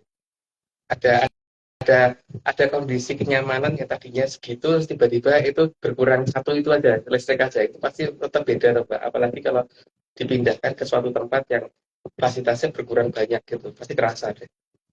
Kalau berkurang banyak itu sejauh mana Mas yang akan dia dapat fasilitasnya? Seminim apa gitu? Apakah kayak kembali lagi ke hutan rimba atau kayak Enggak, gimana? kalau pribadi memang enggak, tapi mendekati peradaban yang di luaran. Yang kalau bendungan. Heeh. Tapi wis ngeri dewe lah, paling tidak tuh peradaban kayak gitu tuh dia pasti nggak mau kan. Berarti kalau kayak gini gimana? Ya kalau dari sini ke sana happy banget Mbak, tapi dari sana ke sini ya enggak Iya, happy. maksudnya berarti untuk kelasnya sana, sini itu suatu hal yang sangat ini ya Mas, bisa banget untuk belajar mereka ya. Iya. Makanya memang ada yang diutus ke sini untuk ngawasin sini itu ada, tapi paling tidak orang yang tinggal di sana itu kan paling tidak untuk menuju ke sini itu sudah milih enggak atau kalau bisa itu. Seperti kita kalau misalkan tiba-tiba disuruh masuk ke daerah yang sangat kumuh itu kan juga ngapain sih gitu kan. Tapi orang-orang dari wilayah yang seperti itu disuruh masuk ke kota besar yang mewah dan megah kan pasti pengen tuh. Berarti kalau dari sana ke sini lihat teknologi sekarang yang seperti ini tuh mereka ngelus dodo doang ya Mas? Iya. Makanya ketika mereka dipindahkan ke tempat seperti itu, mereka berpikir akan dikembalikan ke wilayah itu yang mending mending milih tidak toh, Mbak. Oke, oke. Slide ke 65. Penambahan waktu 50 tahun itu untuk menjaga ketentraman kota dan untuk memberi rasa kapok kepada yang mau berbuat tidak baik. Nggak perlu jelasin deh, lanjut aja. Slide ke 66, maka di Atlantis tidak ada penjara. Karena di sana memang bukan zaman kalau bendu ya, berarti bukan hukum di atas segala-galanya, tapi pengertian di atas segala-galanya. Lanjut, Mbak. Pengertian dan pemahaman. Pemahaman, iya. Pemahaman akan alam dan pemahaman akan seperti apa sih seharusnya terhadap kita berbuat terhadap orang lain gitu. Berarti tingkat kesadarannya sangat tinggi dong, Mas. Iya. Slide ke 67, di Atlantis juga ada hutan. Dan tanaman yang ditanam di hutan bukan tanaman yang berbahaya bagi manusia. Jadi di sana tanaman yang mengandung racun, terutama kayak yang bisa bunuh orang, apalagi jamur tiba nggak mungkin ditanam di sana. Mas, kalau ngomongin tumbuhan, aku jadi ingat itu. Kenapa ada tumbuhan yang dia memakan air, maksudnya minum air doang, sama ada yang pemakan hewan. Dan di salah satu nama tumbuhan itu tuh ada yang disebut kantong semar. Kenapa kata-kata semar dijadiin hal yang konotasinya itu tuh buruk? Semar itu yang dimakan kan Trasatrio, Mbak. Sementara anak semar itu yang dimakan kan bangsa serangga. Serangga dari terah mana? Jurbikso. Nah, iya. Yang dimangsa kan itu kan oleh kantong semar, karena kan semar yang akan berasal Durbekso gitu loh, Mbak. Oke. Tapi yang nyiptain kantong semar? Nggak tahu yang memberikan nama kantong semar itu siapa nggak tahu, tapi yang jelas tidak mungkin kantong semar makan orang. Iya, dong. Ya, emang dia makan serangga sih, Mas, emang. Dengan getahnya itu. Iya. Ya. Mungkin itu kode nggak sih, Mas? Selain celengan. Mungkin itu menginspirasi celengan loh, Mas. Semoga, Mbak. Tapi saat ini belum ada pemberitahuan lebih lanjut ya dari baik. Oke. Slide ke 68, maka di hutan-hutan Atlantis tidak akan ditemukan tanaman yang beracun. Sehingga tidak akan ada bahan yang bisa dipakai untuk bunuh orang gitu. Untuk racun orang itu nggak ada gitu. Karena memang di sana tidak ada. Lanjut, Mbak. Slide ke 69, maka tanaman yang merupakan tanaman kegemaran para Drubrixo juga tidak akan ada di Atlantis. Dari baunya ya, kalau gambar diperiksa sama dengan manusia kan lain. Kalau orang kan senang sesuatu yang baunya tuh wangi gitu, seperti mawar, melati, kayak yang lain-lain. Kalau diperiksa kan ya bau ya tidak sedap lah kan kalau kita mencium tuh pasti kabur lah daripada mendekat atau mungkin disingkirkan bau itu gitu. Lanjut, Mbak. Slide ke-70, areal hutan ada di seputaran garis batas Atlantis, juga ada di dekat taman-taman kota.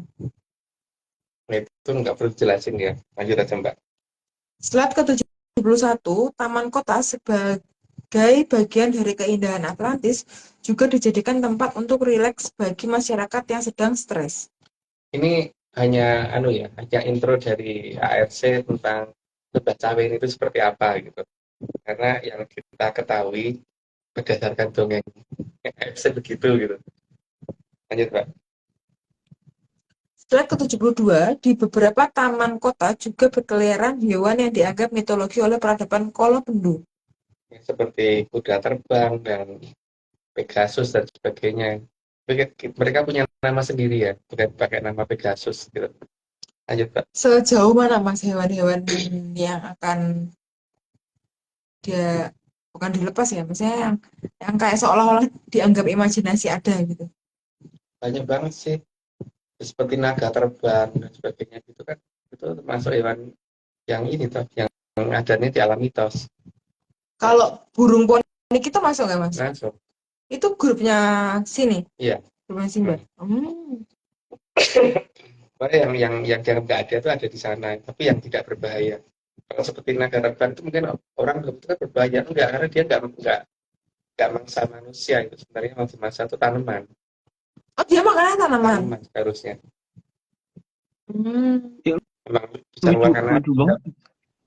Bisa mengeluarkan api. Tugas dia kan nanti justru malah untuk menghabisi jamur tipo itu. Maksudku bukannya dia kayak bison suka gitu makan. berarti bentuknya, Mas. Gimana, Aryo? Dia kayak besar, gede doang gitu loh, Mas. Gede tapi terus makannya rumput gitu, Mas. Ya kan lucu kan? Loh, tapi masalahnya ini konteksnya naga mana nih? Naga yang dia panjang atau naga yang dia bantet? Naga yang punya sayap, jelas. Nah kan, ya Bukan panjang-panjang banget, tapi yang berarti naganya sayap. yang digambarin yang di Eropa itu Mas? Iya, kayak gitu. Oh itu lucu Mas kalau itu. Nah, Iya. Irungnya kan kayak kerbau. Iya. yang mana sih, Mbak? Yang ini naga yang itu loh, yang di Barbie. Kalau kamu nggak tahu, nggak tahu Yang ya kamu kakinya nonton 4. Barbie dulu lah. Yang kakinya 4. Iya, iya. Ya. Soalnya tuh aku pernah ini, Mas, pernah belajar type jenis-jenis naga itu. Yang kakinya 4, kakinya 2, nggak punya kaki, punya sayap gitu loh. Mungkin nggak sih Mas, nanti di sana ada celeng terbang. Itu aku belum lihat, Mbak. Karena Siapa celeng kan tahu. pernah berbeda, Mbak. Iya. Nggak mungkin. Apa ya yang itu? Jadi yang lucu-lucu lah Mas ya kayak gitu ya. Iya. Jadi dia kan kelihatan gede gitu, tapi dia santuy gitu ya. Iya. Keren banget. Oke. Lanjut ya Mas. Slide ke-73. Hewan mitologi yang ada sangat banyak dan salah satunya rusa yang bisa terbang. Ya, itu termasuk yang digunakan oleh Luar Sabdo untuk balik ke Nusantara nanti kan pakai itu kan. Sorry, kok gambarnya ada aku. Enggak, maksudnya aku ini Mas. Kebetulan di belakang ada gambarnya rusa tuh Mas. Enggak sih Mas? Ini nih, ini satu. Bisa ada 2 nih Mas. Oh iya. Kebetulan Ini aja. rusa bunga, ada bunganya. Slide ke-74, maka di Atlantis ada tempat khusus bagi Aji Kidang Kencono milik Sang Hyang Bataraan III. Itu kan tempat itu makanya ditiru oleh Panembahan Anyokrawati sehingga dia menyediakan kandang menjangan gitu kan. Tapi seharusnya yang namanya kandang kidang bukan kandang menjangan, karena menjangan itu lebih mengarah ke buat jangan. Memasak. Lanjut, Mbak.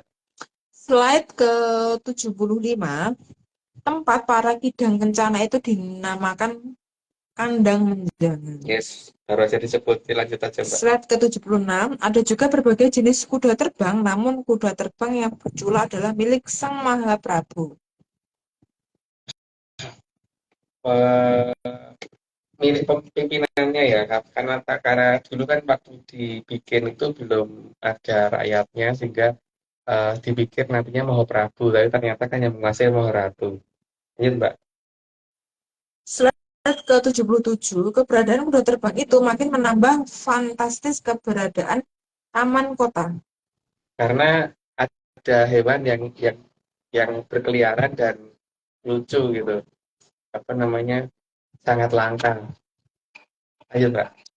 Slide ke-78, bahkan titihan Sang Hyang Batara Wisnu berupa Retna Peksi Jaladhara juga dititipkan oleh Sang Hyang Batara Wisnu di Atlantis. Jadi seperti Garuda Yaksa gitu. Tapi yang bentuknya Retna Peksi Jaladhara yang di Atlantis. Kalau Garuda Yaksanya enggak sih. Ayo, Mbak. Slide ke-79, tempat Garuda Yaksa sering turun dinamakan Taman Untara Segara, yang merupakan nama dari kayangan Sang Hyang Batara Wisnu. Dan dibangun mirip miniaturnya Untara Segara. Lanjut, Pak. Slide ke-80, angsa yang menjadi titihan Sang Hyang Batara Brahma juga ada di Atlantis. Dan itu ada tempatnya luas lagi, ada ngasih angsana gitu. Lanjut, Pak. Slide ke-81, angsa milik Sang Hyang Batara Brahma cukup besar sehingga bisa dinaiki manusia. Gede banget sih. Jadi kayak angsa-angsaan yang di kolam-kolam itu yang di Yang segede di itu. kayu, Ya, yang di kayu air. kayak sepeda itu ya, sepeda Sebesar air. itu kira-kira. Berarti bisa buat dua dong, Mas. 2 orang kan? Ya bisa. Itu nanti kalau kayak gitu pegangan apa ya, Mas? Dengan airnya. Gitu, Pak. Oke. Slide ke-82, namun tidak ada yang diizinkan angsa tersebut karena itu milik dari Sang Hyang Batara Brahma. Nggak akan ada yang kuat soalnya juga daripada berusaha mendekat malah pingsan atau malah didongkol sama si angsanya, mending jangan. Katanya tadi hewannya enggak Iya, nggak galak. berbahaya. Tapi kalau dia dipaksa mungkin tapi ya cuman hanya sebatas bikin takut sih biasanya. Tapi kalau nggak dideketin, maksudnya dia nggak diem aja, Mas? Enggak, kabur kalau enggak. Oh. Kayak mau menyerang gitu aja kan udah pasti orang kabur duluan juga. Slide ke-83, tempat angsa itu dinamakan Taman Dersila Geni, seperti nama kayangan Sang Hyang Batara Brahma. Dan bentuknya miniatur Bersilogeni beneran gitu. Jadi bukan hanya nama, tapi ada bentuk miniaturnya di sana. Iya, Mbak. Slide ke-84, sedangkan kolam tempat si angsa sering berenang dinamakan Ciangsana. Maka, karena di tempat kita itu dulu pernah ada kedesaan Bromo, yaitu Panembahan Senopati, maka nama ini harusnya nggak jauh dari kekatannya Panembahan Senopati yang ada di negara kita ya. Lanjut, Pak. Slide ke-85, Ciangsana dari kata air, tempatnya angsa, karena na dari kata sasana yang berarti tempat. Itu sudah cukup jelas ya. Si air, angsa yang berada di air, nah sasana tempat khusus untuk angsa. Air tempat khusus untuk angsa. Ya, berarti pasti berupa danau kan itu. Ayo, Mbak. Slide ke-86, dan tingkah laku dari si angsanya Sang Hyang Batara Brahma ini yang paling banyak penggemarnya.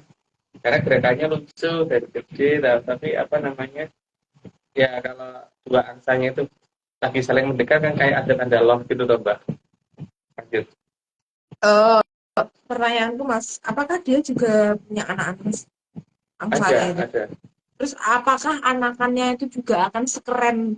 Iya. Terus angsa yang tunggangannya Batara Brahma tadi itu, apakah dia akan juga suatu saat ganti regenerasi terus dia balik ke kayangan itu? Nah itu aku nggak tahu, tapi yang jelas memang dia sering dipanggil untuk kembali ke kayangannya Bathara Brahma. Karena kalau Bathara Brahma menggunakan, dia harus menggunakan itu kan. Oke. Slide ke-87, maka kolam Ciangsana dibuat sebagus mungkin oleh Bambang Probowusumo. Karena selain tempatnya indah dan menarik, juga harus ada unsur romantis di situ. Lanjut, Pak. Slide ke-88, penunjukan Tumenggung juga sudah dilakukan oleh Bambang Probowusumo, dan Tumenggung salah satunya Dewi Wurian yang merupakan cucu dari Sang Hyang Hanantaboga.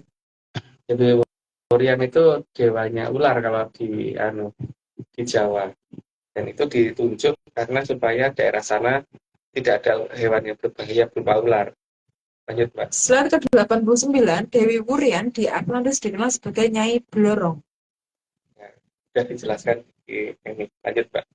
Slide ke-90, dinamakan Nyai Blorong karena beliau bertugas menjaga olor. Alor itu sejenis naga yang digunakan untuk menghubungkan dengan pantai Jawa. Jadi kalau ada yang dipanggil dari pantai Jawa, nanti olornya akan menggelar dulu, kemudian nanti akan membawa ke sana. Lanjut, Mbak. Kedua, 90, Mas. Ya. Oh, 90 ya. Karena ada 90, aku disclaimer dulu. Saat ini Atlantis Research Center tidak kerjasama lagi dengan Aquanum Betapa Angin atau tim yang tadi. Karena dia melakukan ritual tidak sesuai artinya, yaitu ritual siraman. Ayo. Ini ada disclaimer Mas dari Surabaya.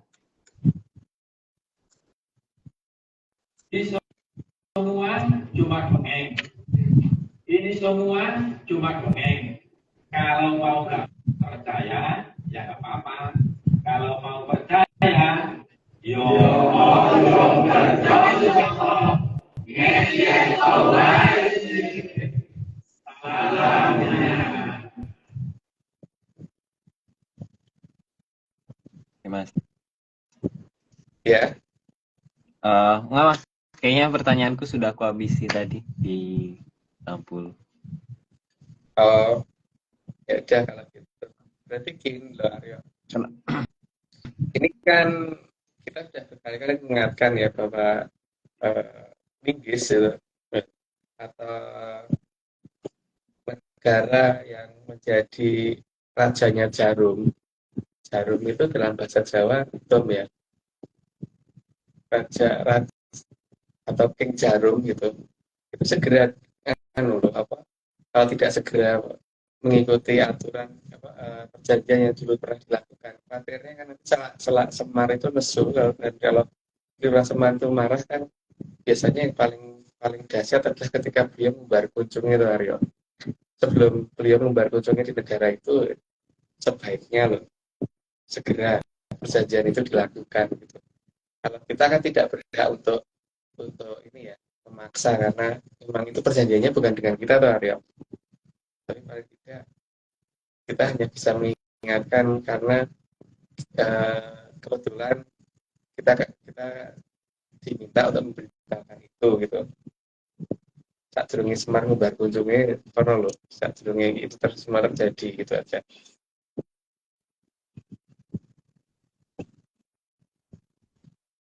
Dan jangan dianggap ringan ya kalau Semar membar kunjungnya gitu. Karena itu dari Semar itu ada sang yang dari Kanastren soalnya. Itu Arya.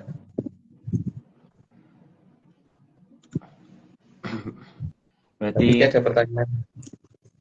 Aku sih masih penasaran sama kabarnya Celengan, Mas. Ya. Yang jelas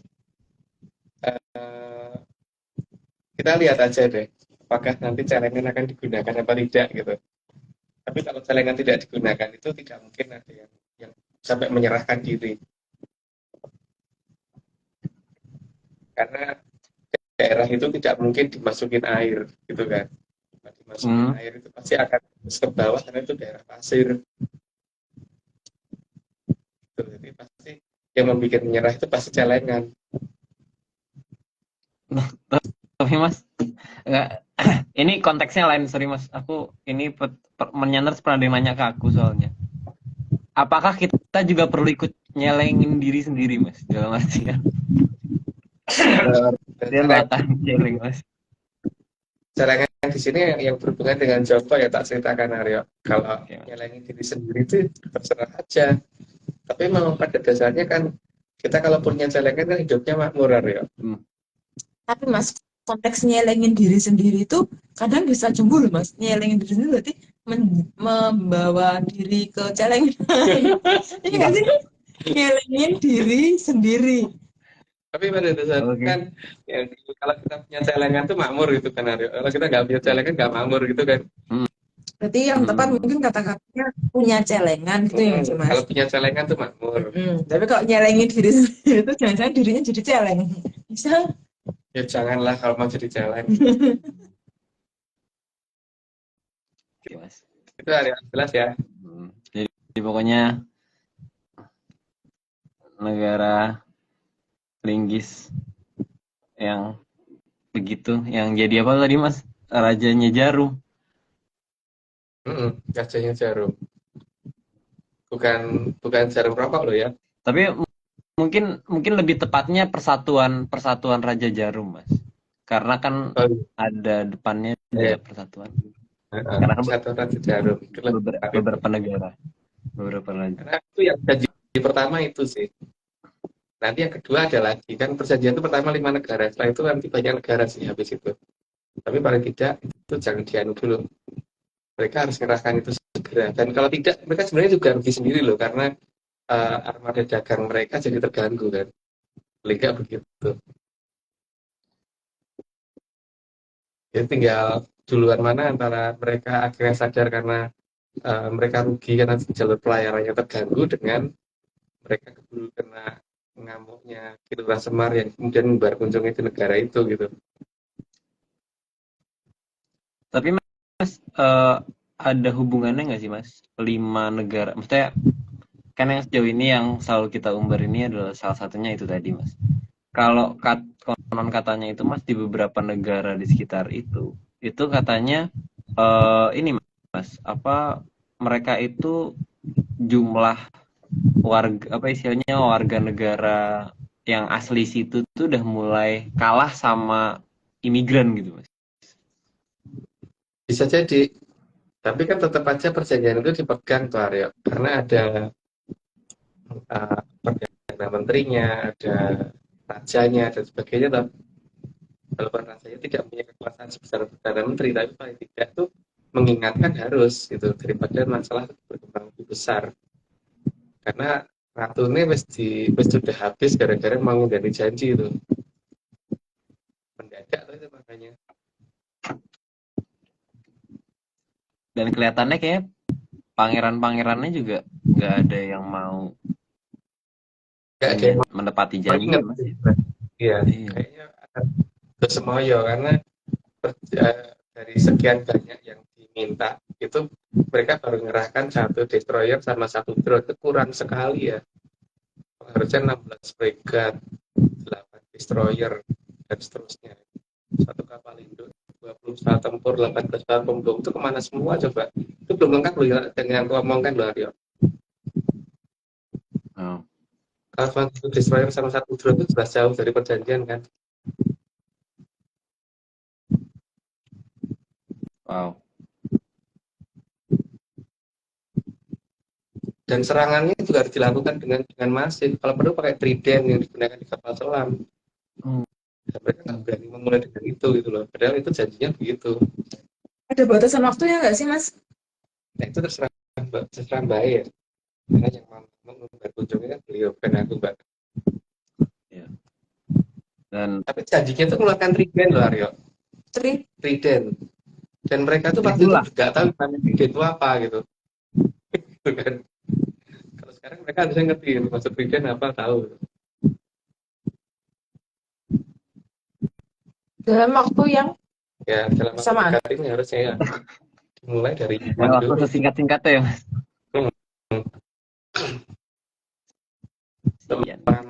Daerah yang harus diamankan itu loh Aryo.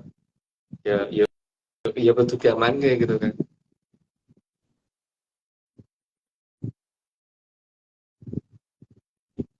Mereka bahkan tidak mau mengerahkan trident hari ini. Kenapa Mas? Bahkan sampai dengan hari ini mereka tidak mendekatkan trident di wilayah itu gitu loh.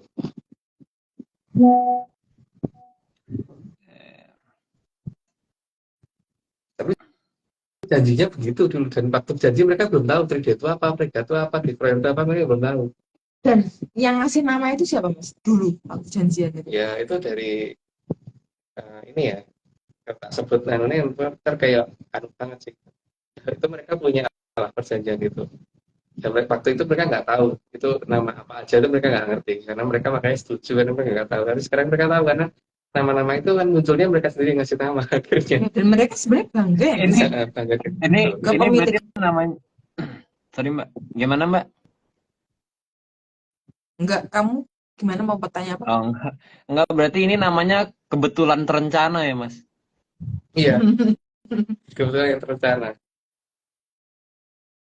Ya kita lihat aja nanti ke depan gimana. Yang jelas sabar Kilura Semar sampai seberapa lama gitu untuk menunggu, karena mereka juga punya hak untuk konfirmasi tuh Aryo, bahwa mereka itu mendengarkan yang disuruh beneran atau bukan gitu kan. Jadi seperti kasusnya kalau aku punya utang ke Aryo, kalau misalnya lagi Mbak Vicky kan juga aku harus konfirmasi dulu Mbak Vicky itu suruhannya Aryo kok enggak kan. Ada masa itu tak pasti Aryo.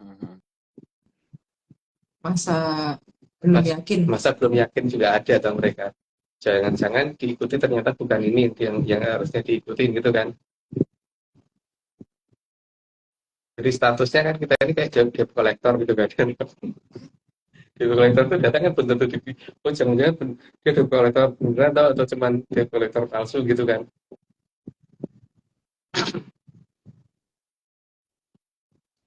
Tapi janji itu ada itu. Harus gitu. Semangat, pokoknya tetap semangat yang di sana Mas. Ya. Kalau aku sih nggak dilaksanakan nggak peduli karena apa? Aku juga pengen ngerti kalau Semarang dan Bojong itu nanti seperti apa negaranya gitu kan Aryo. Oh iya, karena kalau di wayang kan ke sana itu kayak efeknya tuh sangat besar gitu Mas. Iya. Ini kan baru Juga bayangan gitu. Maksudnya kan di cerita wayang gitu. Kalau cerita asli itu ya. masalah juga sih.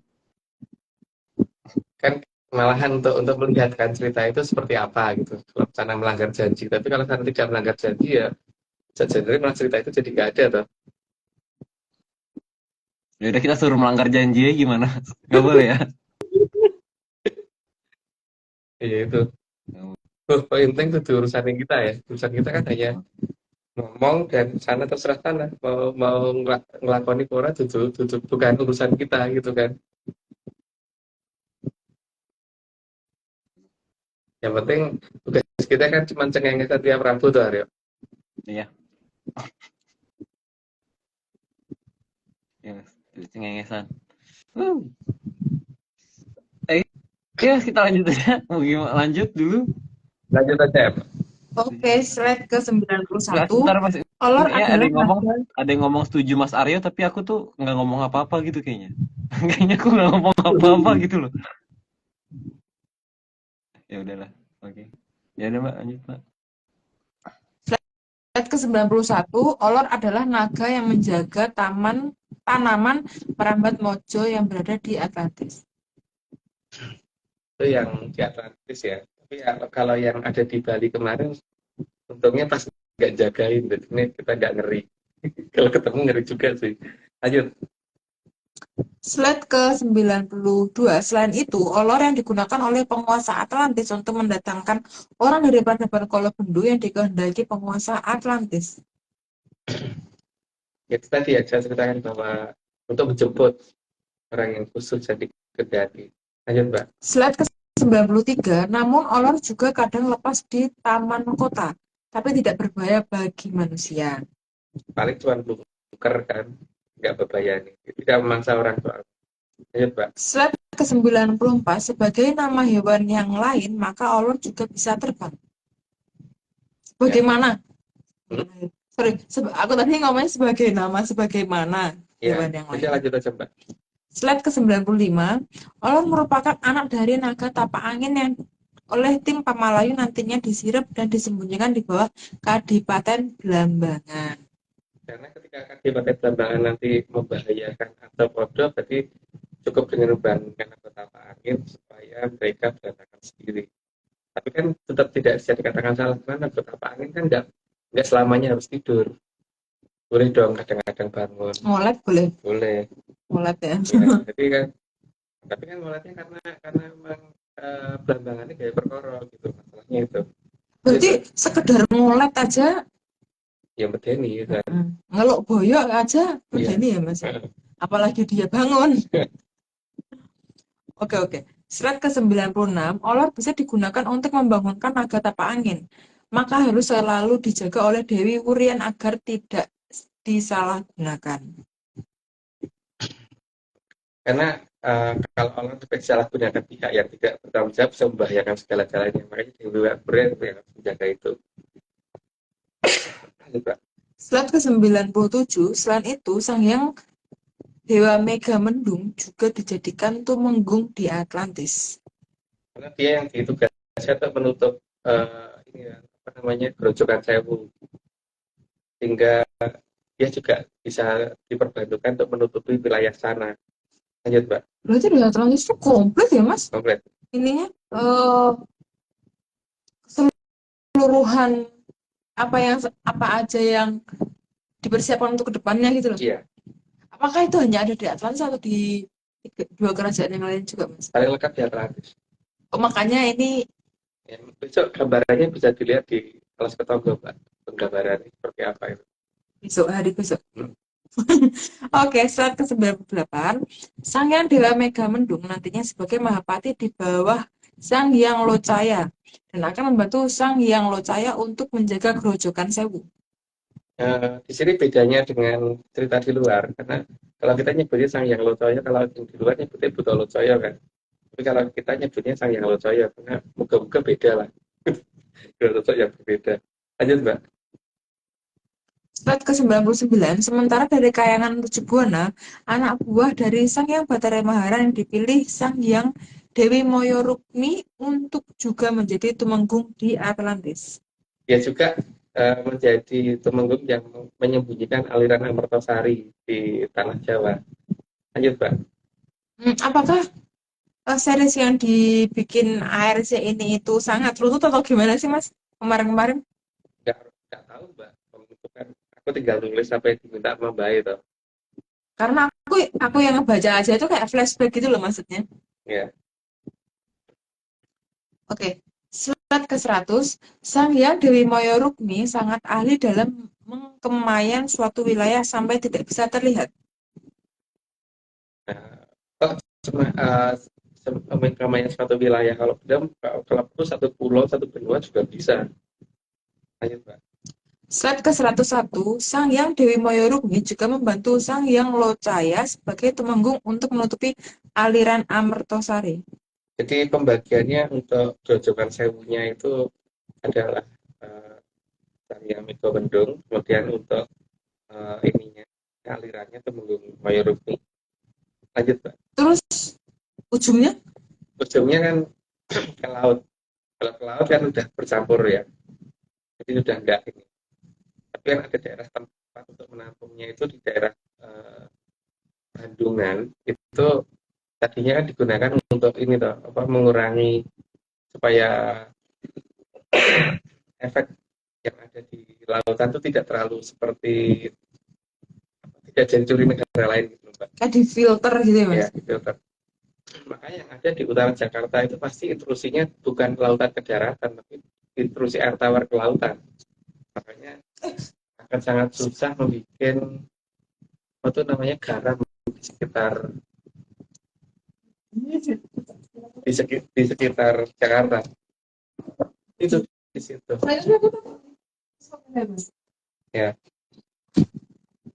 Slide ke 102.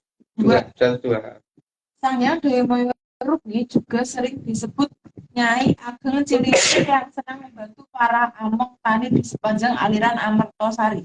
Itu pernah diceritakan di episode yang keberapa gitu, aku lupa, tapi dilihat lagi di sana ya. Jadi lanjut aja, Mbak. Slide ke 103. Jadi Dewi Moyorukmi juga nantinya membantu Panembahan Banguntapan menutup peradaban Salakanagara saat datangnya zaman Kolobelu. Ya demi pengamanan wilayah, jadi supaya kerajaannya Panembahan Banguntapan juga tidak terkena gangguan. Lanjut, Pak. Slide ke 104. Dan janji akan datangnya dijanjikan dalam lakon Semar Bangun Kayangan akan ditandai dengan munculnya mawar merah di angkasa. Itu mulai pertanda ini ya, munculnya Mahal Merah itu berarti pertanda Atlantis akan dimunculkan kembali. Dan begitu juga Malawapati dan ketika seperti itu. Ini Mbak. Slide ke-105. Sedaya sampun tumata srana Hamemayu Hayuning Bawana kados sabdanipun Sang Hyang Kawitan ingkang boten paring dawuh arsa gulung jagat raya, tapi tansah andhawuhi tumurunipun kamulyan ring Tribhuwana Jati kang gumebyar kadya endahipun Sang Gilang Kencana.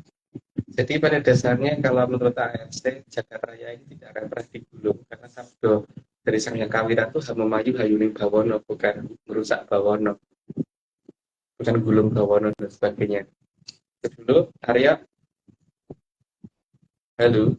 Iya mas. Oh iya, lupa aku lupa nggak bisa kelihatan ya. Sudah selesai Arya. Oke, kalau gitu kita langsung tutup aja mas. Ya. Oke.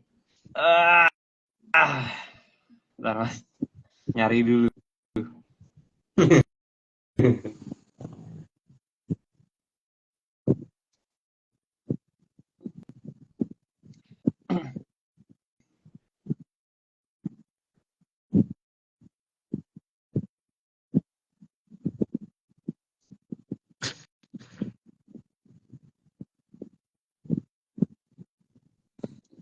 Oke. Kalau gitu, bentar mas. Bentar ya mas, ini aku ngeliat pertanyaan-pertanyaannya sebentar. Oke, kalau gitu kita tutup ya mas. Sekarang Mbak Vicky.